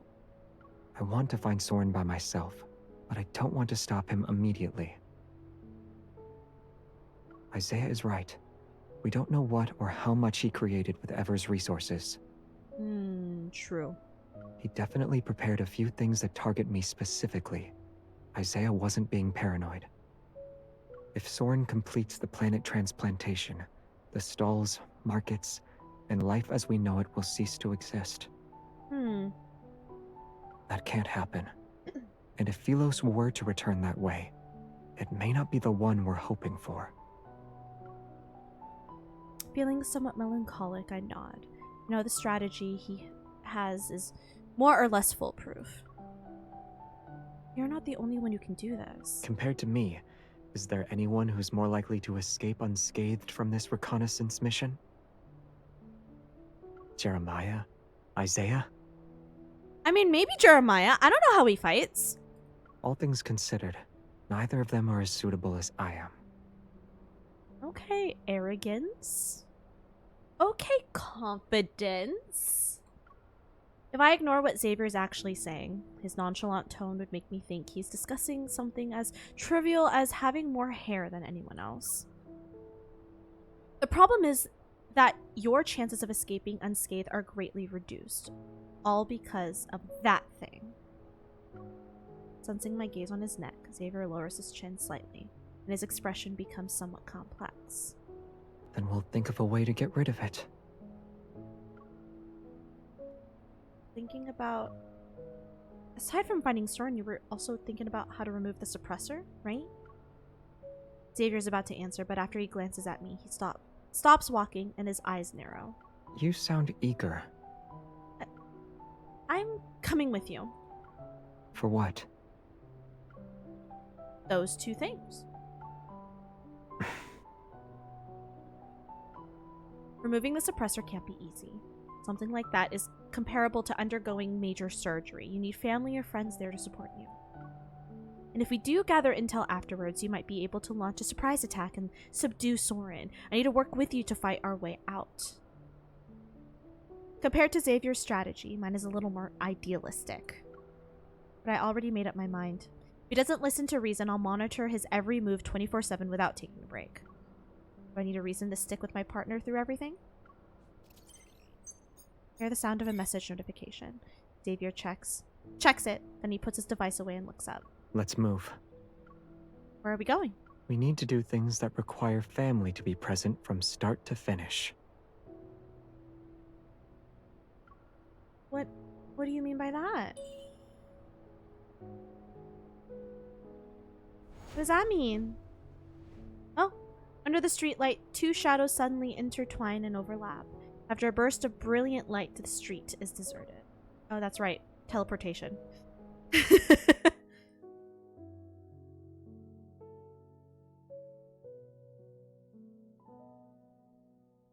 I'm up against a wanderer soon.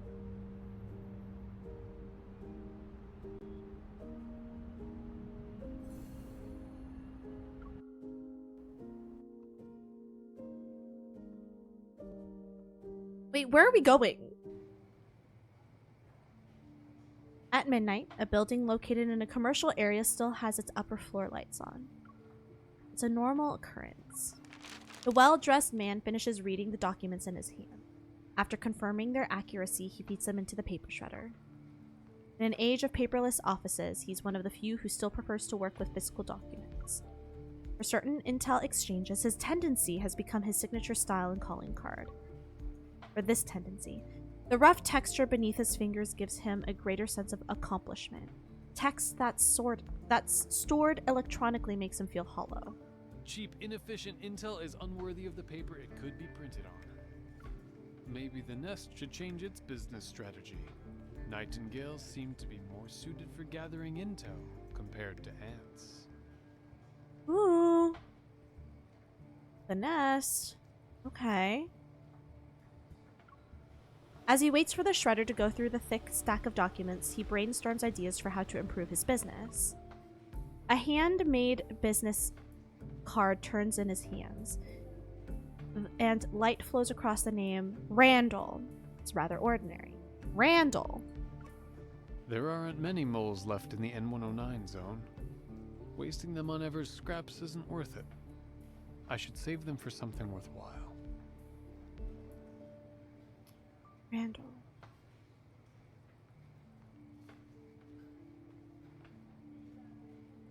Huh. That vengeful merman doesn't need new lists for now either. What a shame. Vengeful merman. Okay. Okay. So is he working with the Nest and obviously, you know, connections to the N109 zone to find his revenge paintings? Is that why he's connected to the Nest?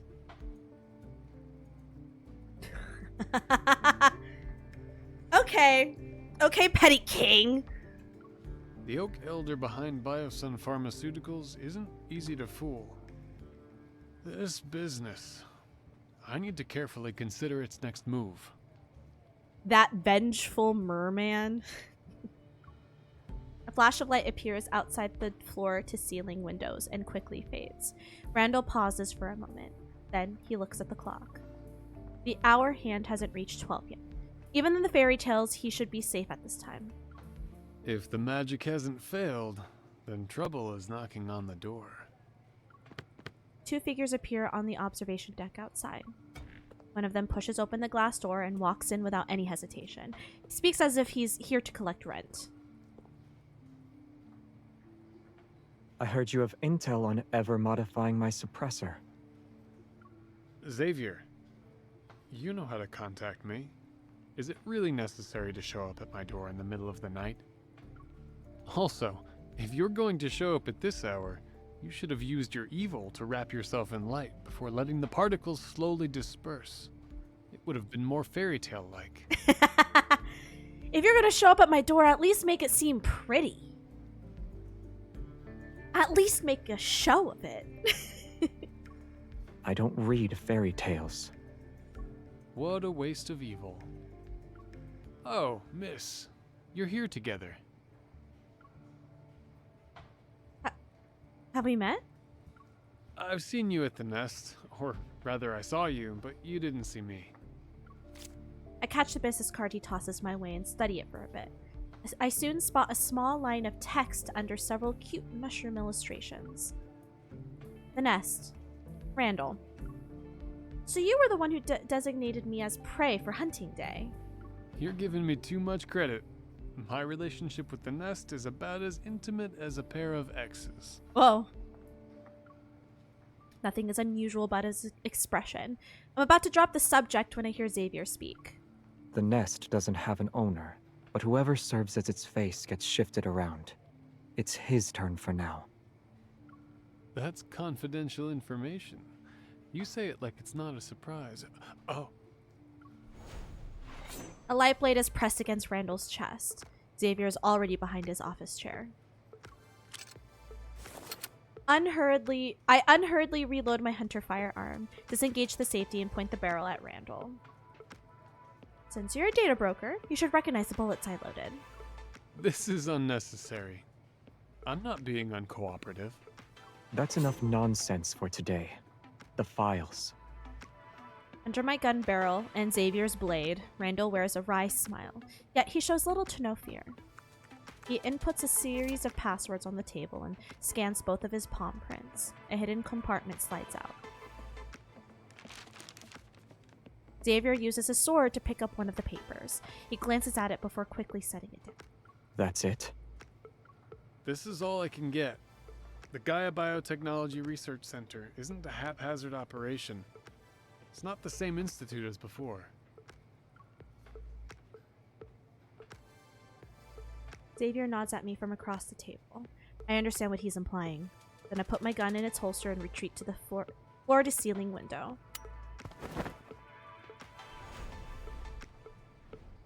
The bright office lights grow dim at the same time. When we're plunged into darkness, Xavier returns to my side. Before we teleport away, I faintly hear him bid Randall farewell. Your services aren't special in the slightest. That's harsh, don't you think? We're both too calm for this conversation. I can send a message that confirms Isaiah's intel is accurate to Jeremiah. Maybe that'll help him trust Isaiah a little more. Why didn't you take the papers with you? Leaving them with Randall means he'll sell them as intel again. The buyers won't know I'm aware of what's in them. If they want to utilize that intel against me, then we can use it against them. Okay, smart. Okay. You're quite the strategist, huh? I'm impressed. What was on it? Is there a way to remove the suppressor? Xavier touches his neck and slowly shakes his head. There wasn't much. It only had 2 things. Modifying the suppressor wasn't Ever's main purpose when they captured me. Gaia Biotech wanted my evol genes, but the suppressor made extraction impossible. Is the suppressor something from Philos? Because you're saying it was modified. Is this something that protects? Is it supposed to protect the, like, knights from Philos? But Soren specifically modified Xavier, so Xavier's is the only one that's fucked?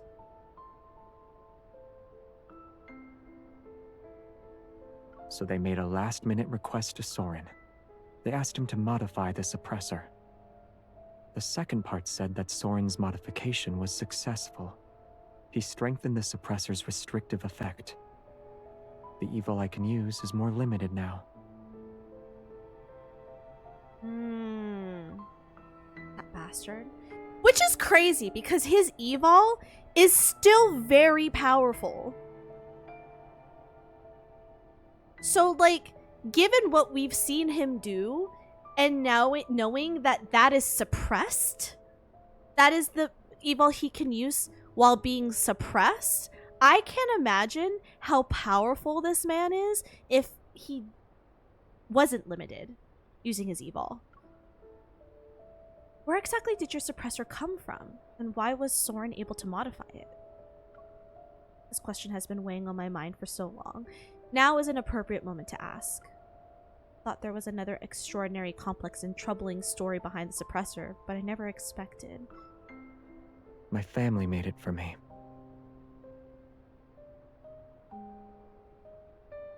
Oh?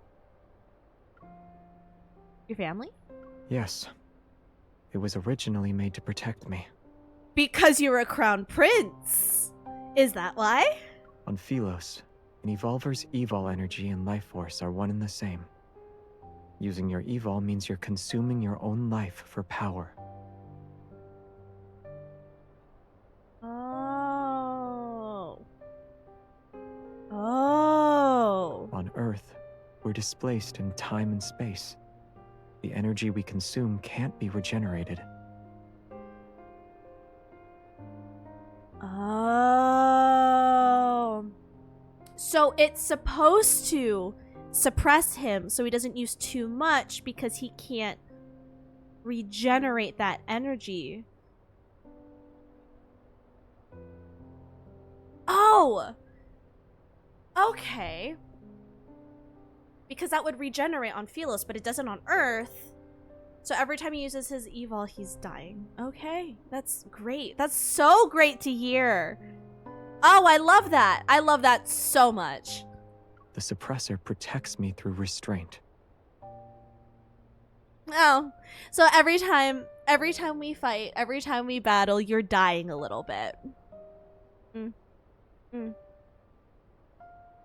That makes me feel great to know. It doesn't. It truly doesn't. The sound of my heartbeat is amplified in my ears. I almost doubt that what I'm hearing is real. Despite all of this, Xavier can still sound so calm. Of course he could. He knew this was his fate for a long time. What else can he do aside from getting used to it and remaining detached? Are you that surprised? What you're basically saying is we shouldn't remove the suppressor. No wonder Isaiah said it'd be suicide if we do that.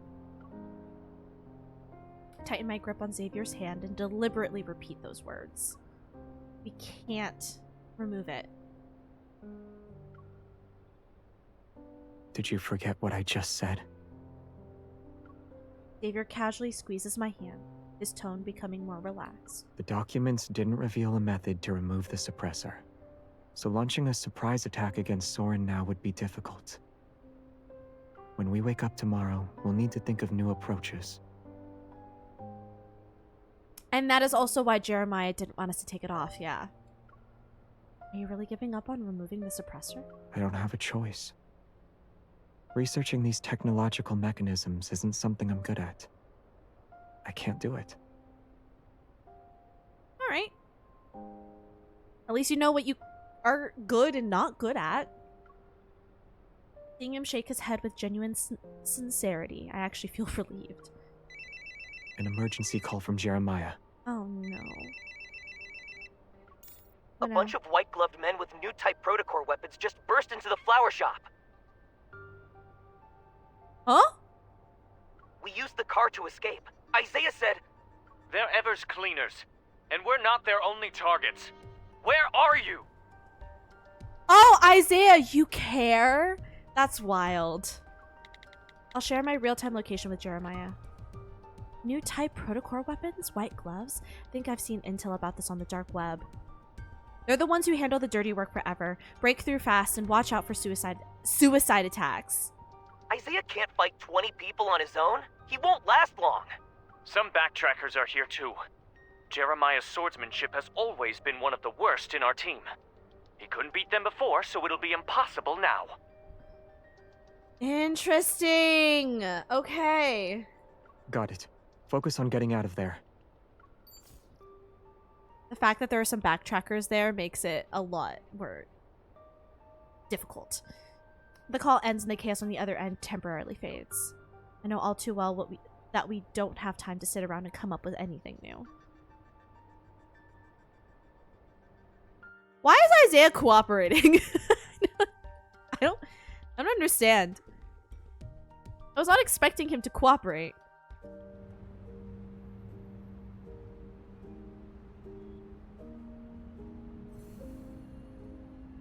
Suppressor.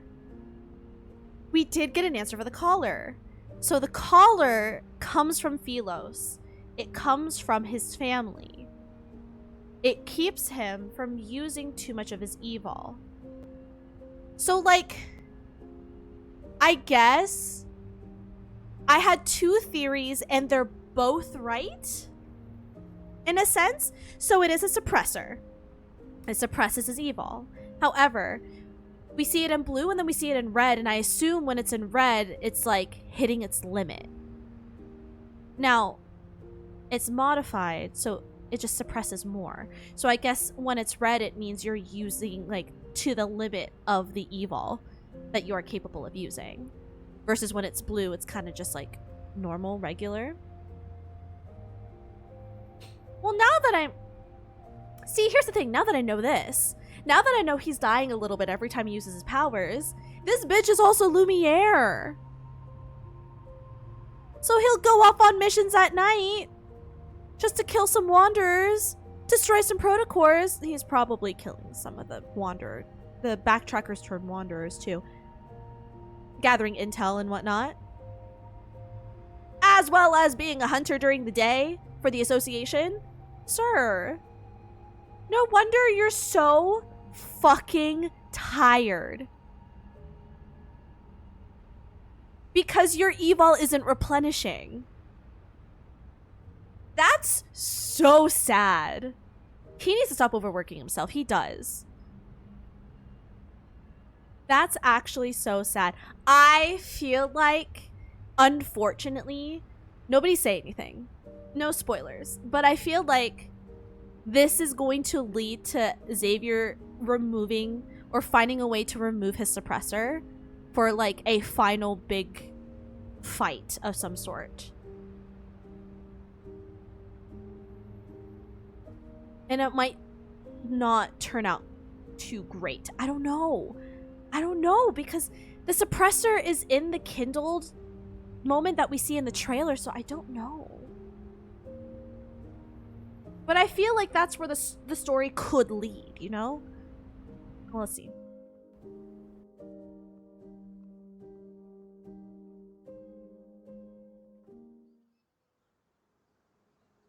On an ordinary workday morning, people pass by the street corner, but they don't smell the familiar scent of flowers.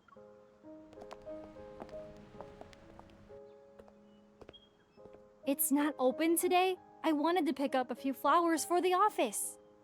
You didn't know? The owner closes the flower shop temporarily from time to time.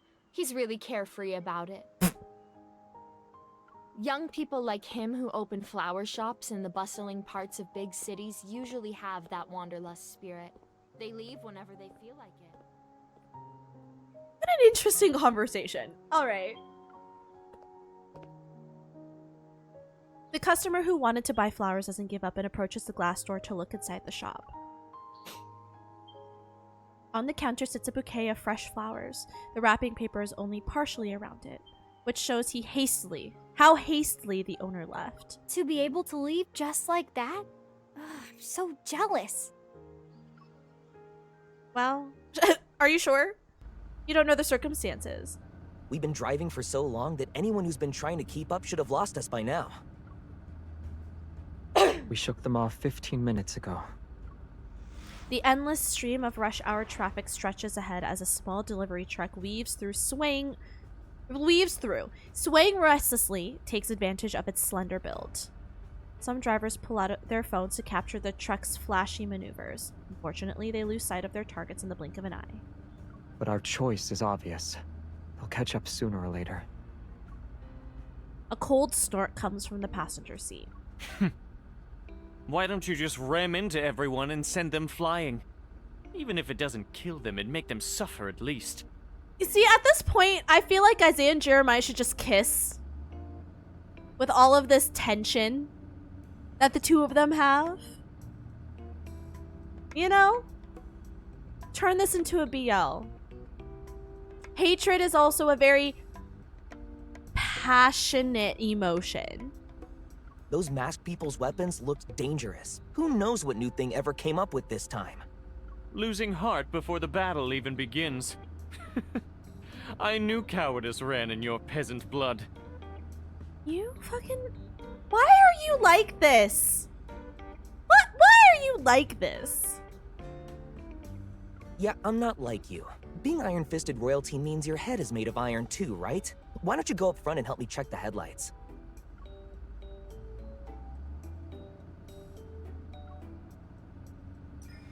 Before this battle can escalate further, I shrink back and retreat to Xavier's side. If circumstances hadn't forced our hand, there wouldn't be a place for you in my squadron.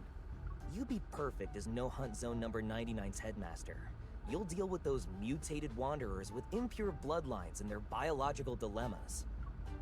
Listening to the ongoing mockery from the front seats, I rub my ears and lower my voice. Are they really going to be okay like this? It worked well when they were running. This is how they relax. If they have time to argue, it means the situation isn't dire. You can use this as a chance to relax too. With how they bicker, I don't know if I can. When there's no threat nearby, they become each other's biggest threat. Yeah. Our team's dynamic has always been like this. Mature and spirited. Alright, that's one way to put it. The back of the small truck has been modified to hold more medium and large sized plants. Xavier and I pluck a banana leaf to sit on. We're nestled among the plants like two zen stowaways. Your suppressor just flashed. Touch the suppressor. Xavier tilts his chin, which makes it easier for me to touch the suppressor on his neck. It's normal for it to flash. You've seen it happen before. Doesn't that mean you're consuming your energy beyond the safety threshold, though? Not necessarily. It might just be malfunctioning. After all, the more advanced the tech, the more prone it is to wear and tear. It's been working tirelessly for many, many years. Stop trying to trick me with a straight face.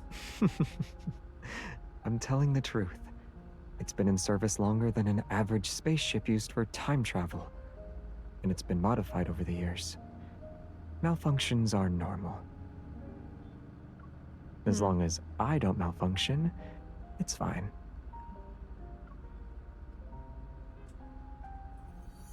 A few specks of light float up from his palm. Their glow is the same as it usually is when I push them with my finger. They spin in circles. From its birth to its death, a star witnesses the passing of billions of years. Its energy is enough to outlast several generations on Earth. Even if there's a day when I run out of energy, it won't happen for a very long time. Okay. I guess I choose to believe you. You're really optimistic. I've acknowledged the suppressor's existence, but seeing Xavier affected by it makes me feel even worse. The red light is like a countdown before an ending arrives. Its presence alone fills me with unease. They headed straight for Philo because there's a group of backtrackers who sided with Soren, and they're after you. Other backtrackers weren't hostile toward Xavier. They didn't target him the way Soren did either, but now... The backtrackers were never a harmonious group to begin with. Who knows how many people are putting their pent-up resentment on his shoulders? How many were there? That's what I want to know.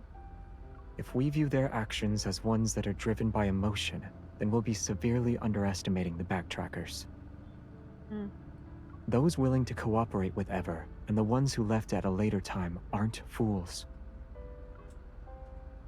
In this cramped space, Xavier adjusts his posture. He stretches out his left leg, his body swaying gently with the car. It's because they're intelligent that every decision they make is the optimal choice. Even if those decisions could tear the team apart and turn former comrades into bitter enemies? Tear the team apart? Turn former comrades into bitter enemies? The original backtrackers were formed under similar circumstances. Everyone who joined knew the title of backtracker didn't carry any honor on Philos. It meant rebellion, resistance, and desperate madness. I guess that makes sense. Because they are kind of going against Philos' tradition, right? They had a way to keep Philos alive temporarily. And there was that, I guess that guy that was like, that we saw at the end of the current myth, the most recent of Xavier's myth. That was kind of like yelling at us about it in a sense. Or yelling at them about it in a sense. I guess maybe he's like the general or something. Our journey didn't set off with any blessings. No one would wait for our return on the other side of deep space. I know who's waiting for your return. It's the queen. She's waiting for her star to come back. Xavier. Between choosing to be abandoned by everyone and being forced down a path of betrayal, the former takes a lot more courage. I frown. I understand Xavier's interpretation of the backtrackers, yet deep down, I don't want to accept. After working together for so many years, they understood me, and I understood them. I understood the confusion, the disappointment that kept building up after each failed attempt. I also knew that even though the path ahead was shrouded in thick fog, not one person actually gave up. Seeing Isaiah and Jeremiah's tacit acceptance, I can tell their understanding of their former teammates aligns with Xavier's. But this analysis only makes my expectations about the situation feel heavier. So, they chose Soren because the goal he wants to achieve gave them hope. As for what Soren is doing, it always feels like we're a step or even a half step behind. But the backtrackers on their side could have anticipated our actions. That's what it means to know your enemy. You don't have to think of them as being that frightening. Even though they're enemies now, I don't think they'd use underhanded tactics against us. If conflict is unavoidable, it'll be a few straightforward battles. That's all. At the beginning, I said those people are insane one way or another. I pity how their lives turned out sometimes. I mean, we even saw with those 3 backtrackers, like, the idea of killing Jeremiah, which I understand why he would be so loved. I love Jeremiah. He's great. But they specifically said Jeremiah and Her Majesty, MC. And even the one that was like, hey, Soren is being led by his vengeance, by his anger, by his hatred. If you feel like that's the call, do it. But we kind of just wait and see what happens with Soren's plan. Because at the very moment, that's the only hope that they have. If you still have any delusions about them, I'll spend the rest of my life riding your tail as the King of Sorrow. Your infamy shall be spread from our solar system to Sagittarius. Every star in the galaxy will know your name. You write books? All promising members of the royal family do. That explains why you were writing poetry on the backtracker's ship. Xavier slips a cookie into my mouth as if by magic. He interrupts what I'm about to say before turning and speaking with authority. Since you love writing so much, don't speak anymore. In fact, you can start right now. Write down whatever you want to say. You don't even look at the things I write.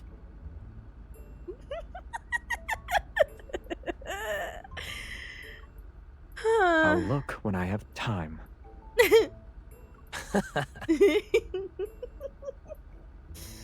Why are you laughing? I can laugh whenever I want. What, are you gonna give me a story about the King of Laughter? I don't want to talk to someone as shameless as you. This is funny. Isaiah had his fill of being made fun of, crosses his arms and ignores everyone. My gaze moves from the back of Isaiah's head to the back of Jeremiah's head, then it settles on Xavier's profile. Why are you laughing? You're right. Listening to them bicker is relaxing. Xavier shakes his head with a hint of resignation and leans against the heavy flower pot. He's quiet for a moment. Then, he softly chuckles. By the way, where did you get that cookie from? I picked it from a tree. Jeremiah prepared a tree as a gift for an important client. We're stealing some cookies, so don't let him catch us. Tree cookies? Seeing him pull down the small gift box along with a couple of leaves, I swallow my cookie and move closer to the tree. Xavier, you're wrong about one thing. If I were in your homeland,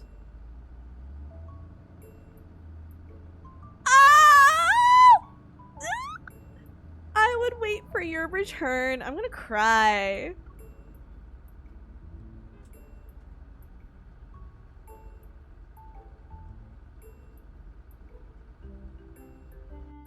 Because she is! Oh, my heart.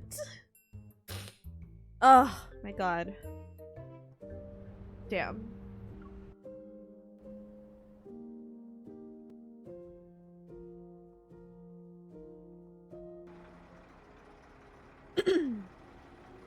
Following Jeremiah's plan, we speed along the suburban highway for a while before heading toward the aerial tunnel. Once we enter the ultra-high-speed tunnel, we can lose our pursuers and buy ourselves enough time to regroup. But from a distance, we can see the checkpoint before the tunnel. It's flashing red, like an ominous warning. The thin mist is stained with cold crimson. Looks like it's closed. What a coincidence. Don't tell me. Their influence doesn't reach that far. Let's split up and scout the area. We'll meet up at the southwest corner of the rest stop in 10 minutes. 5 minutes.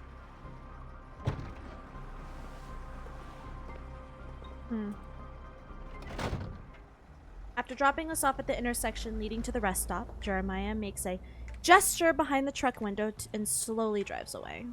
His gesture was cool, but his little truck is covered in battle scars. The sign that says Philo's fresh flower delivery has been worn down to just P. How can its interior be intact when it's covered in holes? Aside from the shell, nothing on this truck is original. Jeremiah modified it into something like a military fortress. Okay. In the worst-case scenario, the driver's cabin can supposedly transform into an ejection pod and sacrifice the rear cargo for a quick escape. Have I mentioned how much I love Jeremiah? Jeremiah becomes the 6th love interest. Can you imagine that drama? In other words, it could sacrifice the flower pots, plants, and us. After this is over, I'll ask Jeremiah to expand the ejection pod a little. I nod. Aerial tunnel rest stop. Hundreds of vehicles are parked at the rest stop.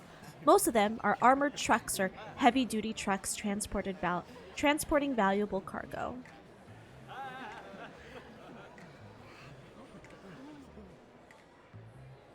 A circular holographic screen in the center is divided into several displays. The leftmost section shows the number of vehicles currently at the rest stop. As I pass by one of the armored trucks, I can't help but feel a little envious. I remember reading data that showed if a vehicle's structural integrity is insufficient, it can almost travel at the speed of sound through the aerial tunnel. Is Jeremiah's modified delivery truck capable of that? Yeah. Then we can experience ultra-high speeds? The express lane is very expensive.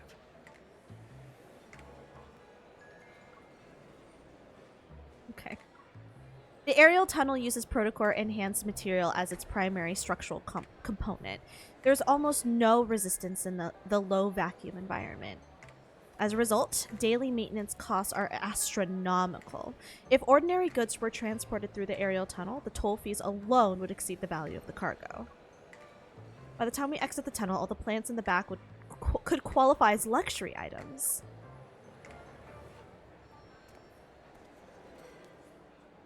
Tunnel instability is normal. It's been in operation for 2 or 3 years. When will it reopen? Who knows? If you can't wait, just use the regular highway. They said it involves stuff like abnormal magnetic fields and unusual energy fluctuations. They won't reopen the tunnel until the situation stabilizes. Long-distance transport is so exhausting. You might as well rest like me and find a massage pod to lie down in. Ooh. A massage would be nice.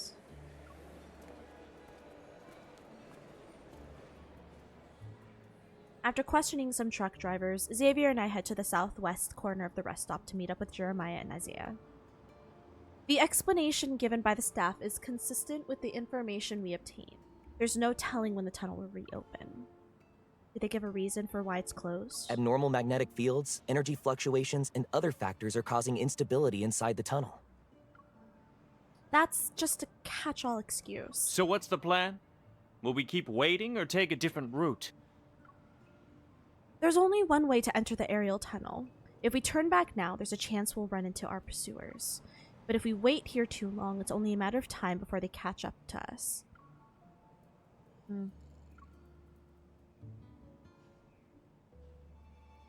Well, if we turn back, we're gonna run into them, aren't we? I feel like we might as well wait.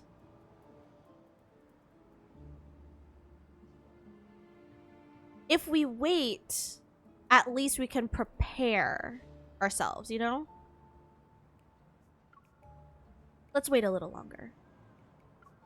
The rest stop is close to a checkpoint. If anything unusual happens, it'll inevitably alert the Evol police officers and hunters who are stationed here.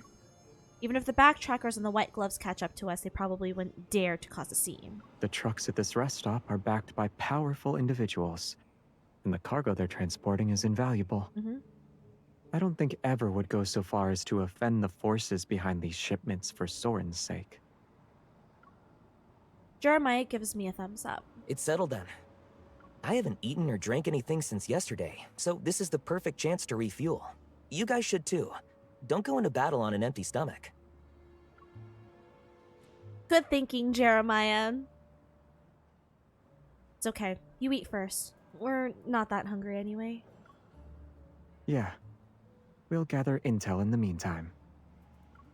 Thinking of that plant that nearly half of its gifts already devoured, Xavier and I adopt our most work-ready attitudes. We ate all the cookies. We ate all the tree cookies. The circular screen is divided into 6 segments. It displays live news, traffic updates, and recently released movies and TV shows. Some drivers have their vehicle doors open as they recline in their seats to watch the screens. Others are near the rest stop's food service windows to eat and drink. The aerial tunnel sits at a high altitude, and the rest stop is perpetually shrouded in thin mist. It gives it a surprisingly homey, lived-in atmosphere. You look just like that delivery driver who was worried about being late. It's a perfect disguise. Who? Me? No. Aren't you thinking about something along the lines of, I would have taken a different route if I had known? Magnetic field anomalies can affect the tunnel. I've been dealing with issues related to them, but I completely overlooked that connection. Xavier nods and begins to count. In that case, we should hold Jeremiah responsible. He was driving the truck. Isaiah bears a lot of responsibility too. If he hadn't attracted those pursuers, we could have had time to plan alternative routes. Since I planned to act alone and didn't properly supervise them, I bear most of the responsibility. Stop! Within his calculations, the responsibility for one mistake doesn't seem like enough to go around for 4 people. I feel somewhat helpless. Yes, everyone's at fault. My punishment is listening to Isaiah's stories, and yours is working for Jeremiah. Have Isaiah work for Jeremiah instead. My punishment is giving you my 310 HM. That way you'll have 3 generations of HM motorcycles. I mean, I'll take a motorcycle. Jeremiah, his punishment is listening to Isaiah's stories. You wouldn't understand them anyway. Then what do I do? You'll be responsible for giving me rides to and from work when I don't have a motorcycle? Which is because you gave it to me? Is this how you led your team? I'm starting to figure out the actual reason why the backtrackers split up. Xavier nonchalantly turns away to admire the distant, foggy scenery. I know Xavier is right. In a battle where allies fight side by side, wanting to take on all the responsibility is disrespectful to your fellow teammates.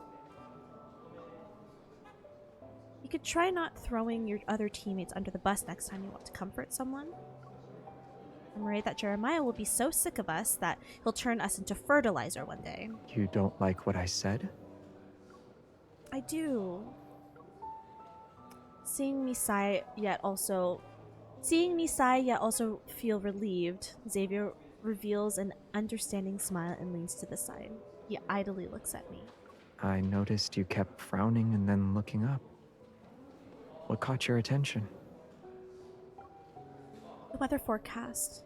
It said anomalies elsewhere were under control, but in Lincoln, they were only getting worse. The weather anomalies and the unusual magnetic fields should be connected to what Soren is doing. Why Lincoln City, though? Is it because Ever has more resources here? I thought this kind of thing would be carried out in places with fewer people. It wouldn't be exposed so quickly. If his goal is to find a way to save Philos through a magnetic field overlap, then it can only happen in Lincoln. The Deepspace tunnel affects Lincoln City the most. Various operations involving magnetic fluctuations will be easier to implement. And this is where Backtrack 2 descended. For him and some backtrackers, it's also where they fell. If there's a chance for them to make a comeback, then Lincoln City will be their new starting point. Okay. I see. Talking about lost homelands doesn't seem appropriate here. But I don't have the chance to ask other backtrackers how they've been doing on Earth. Do they like Earth? Have they gotten used to life here? Do they consider Earth a second home? I guess most of them would say no, otherwise there wouldn't be these reoccurring conflicts. Jeremiah and Isaiah return with the food they've scrounged up. Surprisingly, they start watching the TV drama that's playing continuously in the corner of the screen. They're still showing this? Don't tell me they've already made it to 10 seasons. A workplace idol drama about protocore refining? Why did they make it look like magic? Brainless people watch brainless shows. On the screen, the protagonist is researching methods for turning Earth's natural energy sources, such as oil and coal, into protocores.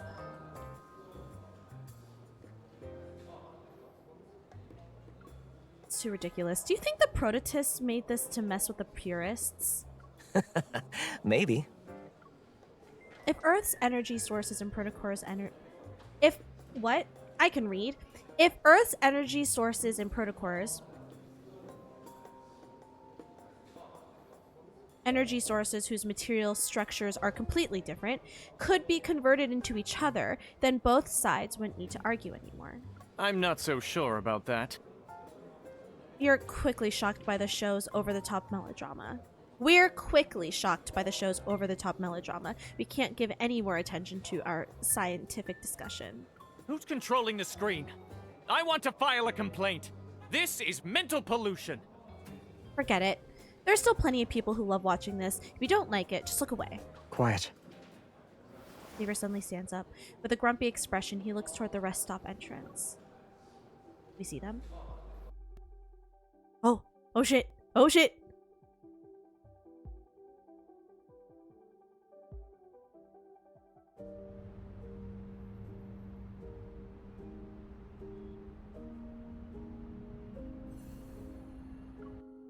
Damn, how long is this chapter?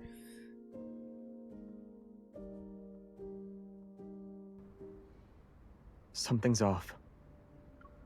The tunnel has been closed for some time now, and the information has spread to the drivers who are stuck here. After we arrived, fewer cars showed up, but at this moment, an armored truck is pulling into the rest stop station.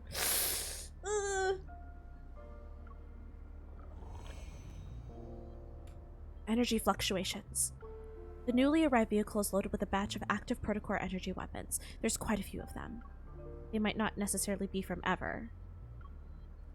But Xavier doesn't hesitate. Retreat. Get in the truck.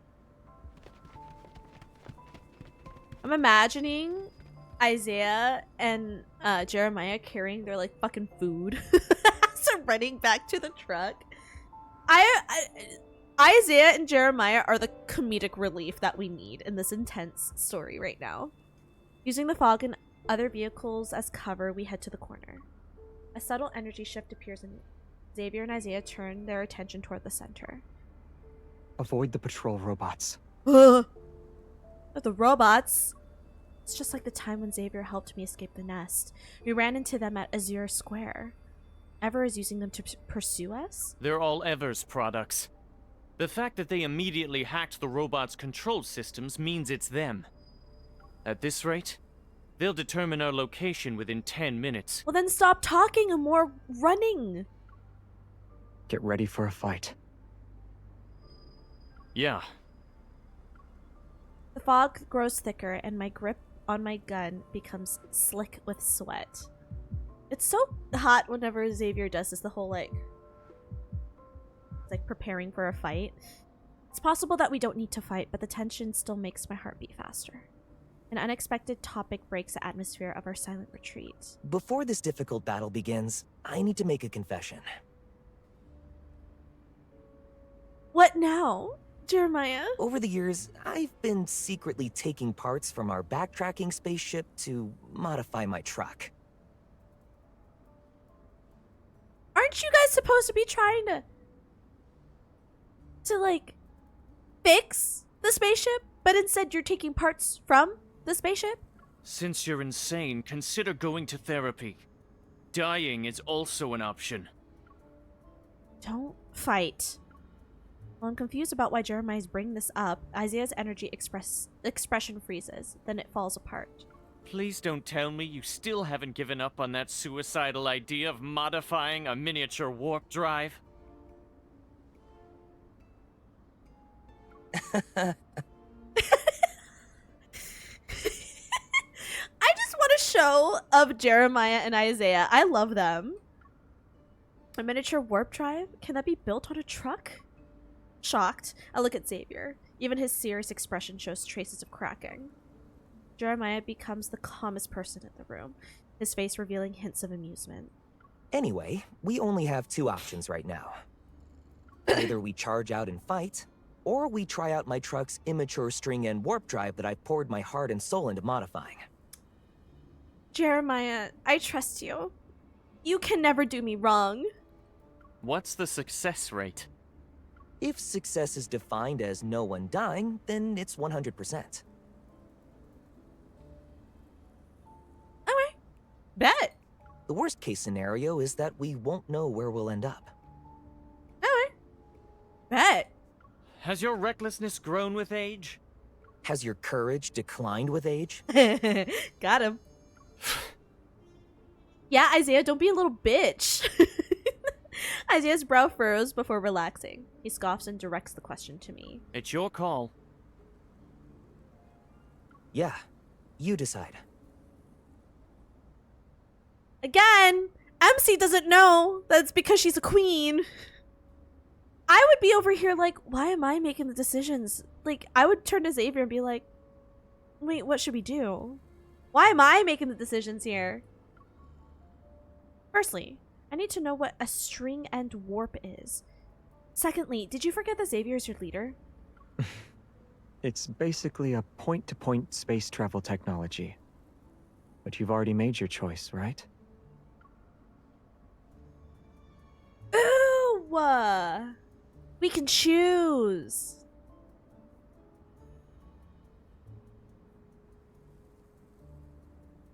I want to teleport. I trust Jeremiah. Jeremiah could never do me wrong. The enemies before us are too familiar with our skills and their strength is formidable. Not to mention, they're carrying weapons with a highly destructive power. What worries me most is that they be carrying equipment that's designed to target suppressors. That's true. It's basically teleporting, right? I might not have done it myself, but I've seen it in action. Space warps should be pretty straightforward. Speaking of which, I've seen sci-fi movies where pigs were the protagonists. Pigs can do it. Do a space warp, we can too. After organizing my thoughts, I turn to the three men's patient gazes and grit my teeth. Jeremiah, do you have a way for us to slip away without alerting anyone? I got you. Can we add an extra safety measure? We need to guarantee we'll stay within a certain range and not end up on the other side of the planet. There are people here who have extensive experience with unplanned warp points. Realizing he's talking about their experience using Backtrack 2 across space and time, I can't help but feel somewhat nostalgic. Though, now's not the time for that. You really have been through a few epic adventures. Xavier, who got in first, turns around in a crouching position and pushes aside the branches, blocking the rear door as he reaches out to me. Regardless of the adventure, you've always been there. Before I can think about what he means, he pulls me into the vehicle. The door closes behind me. It seemingly shuts out all outside threats. Sandwiched in a corner hidden by two heavy trucks, the windows of the small vehicle flash. After confirming that the inside of the truck can't be seen from outside, the steering wheel rises and Jeremiah skillfully manipulates the control panel hidden underneath. Damn! Damn, really a high-tech truck. Tesla fucking wishes. Now it's a small truck equipped with a cloaking device and stealth tech. We can use the shadows for cover and slip into the tunnel's auxiliary road next to the checkpoint. Once we're there, we'll activate the string end warp drive. The tunnel will conceal the commotion, so hopefully they won't notice us. All right. Everything progresses just as Jeremiah says. Neither the patrol robots nor the checkpoint detect us. The truck enters the tunnel's auxiliary road. At that final moment, Xavier extends his hand toward me as if to seek my consent. We'll blow up those patrol robots to show them we're hiding at this rest stop. That way, they'll waste more time here. Oh, hell yeah.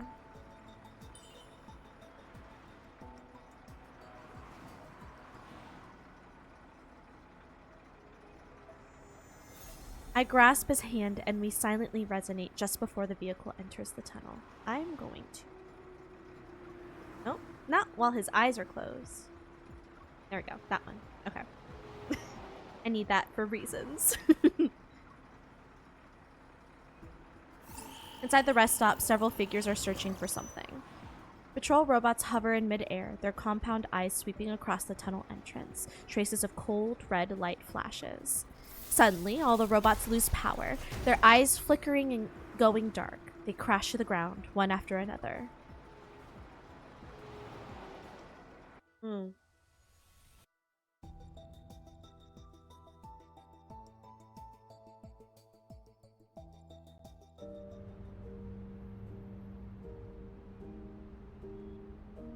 Or another...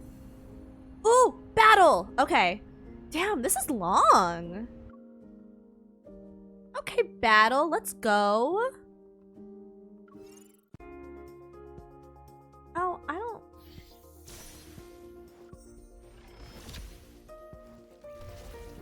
don't... I love how it's like... I can battle with anyone. I just need to be at level 15. I'm out here with my level 70 plus and my 80 awakened card for Caleb. Okay, bet. Okay, let's go. Should I battle with Xavier just because it's... I feel like I should battle with Xavier. Since we're literally playing him. Oh, no.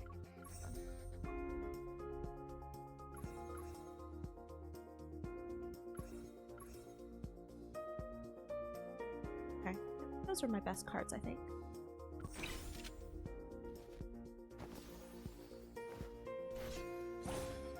Okay. And we'll play with Lumiere. Hell yeah. Let's do it. Oh.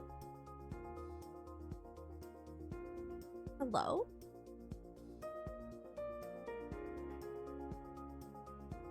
Why is it like this?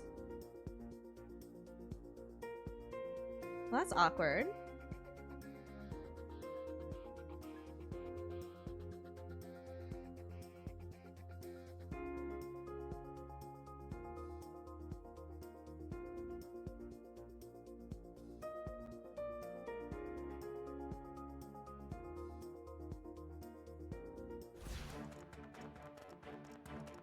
Light can also be sharp. Let's hurry up and get... I need your help. Leave it to me. Okay. Literally, this is just gonna be so quick, though. I hear you. You're on a roll. Pay attention to its moves. I need your help. Leave it to me. Crisis averted. Lumiere really is the That best. was too easy. Alright. Nice. Are we doing another? Is it one more battle? Oh!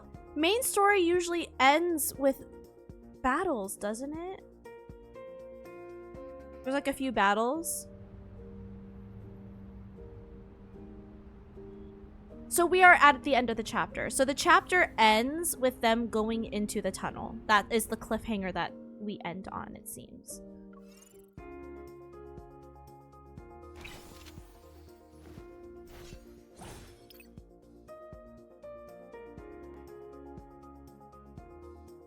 Okay, nice.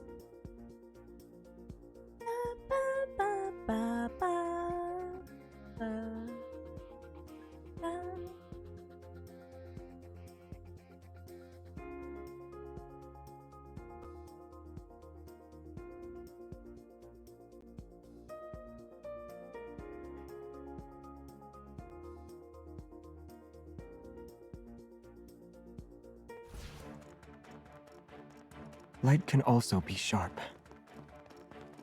Again? I need your help. Leave it to me.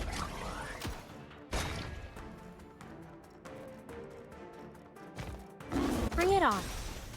Time to send it 6 feet under. You're on a roll. So powerful. I need your help. Leave it to me. The enemies are weak. Now's a chance. Everything went well. Hell yeah.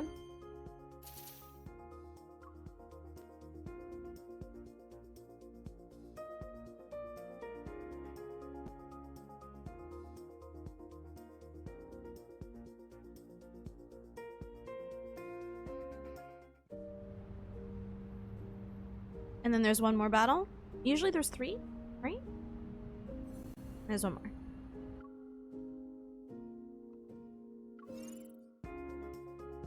Yeah, we're still good. We still got the green and the yellow that we need up here. Yeah, we're still fine.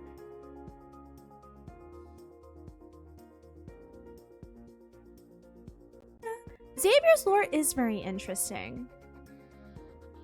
I'm understanding it a lot more now because I put together that recap and we've had some answers to some of my previous questions just from this chapter of main story.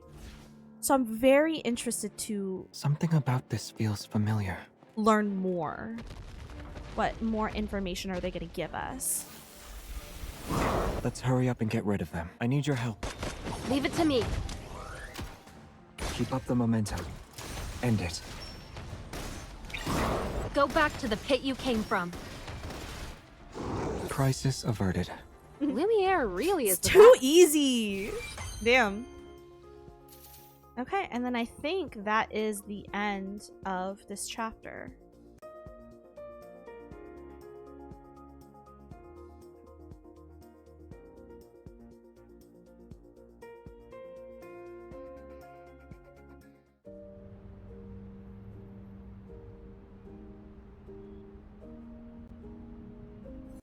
There you go.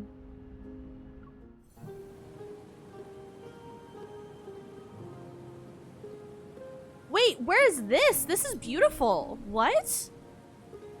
Oh, wait. This is what Soren is trying to do, huh? Make Philos? Is this supposed to be? This is Philos. Because that's the building. That's the building we've seen. And because it's like incomplete, because it's magnetic fields and it's literally just an illusion. Oh, whoa. Oh, that's cool. Alright, I'm excited to play this and the chapter after this tomorrow night. But thank you so much for sticking with me through this. This has been eye-opening. Also, I need like a spin-off of just Jeremiah and Isaiah. And then I need it to become a BL. Because clearly they belong together.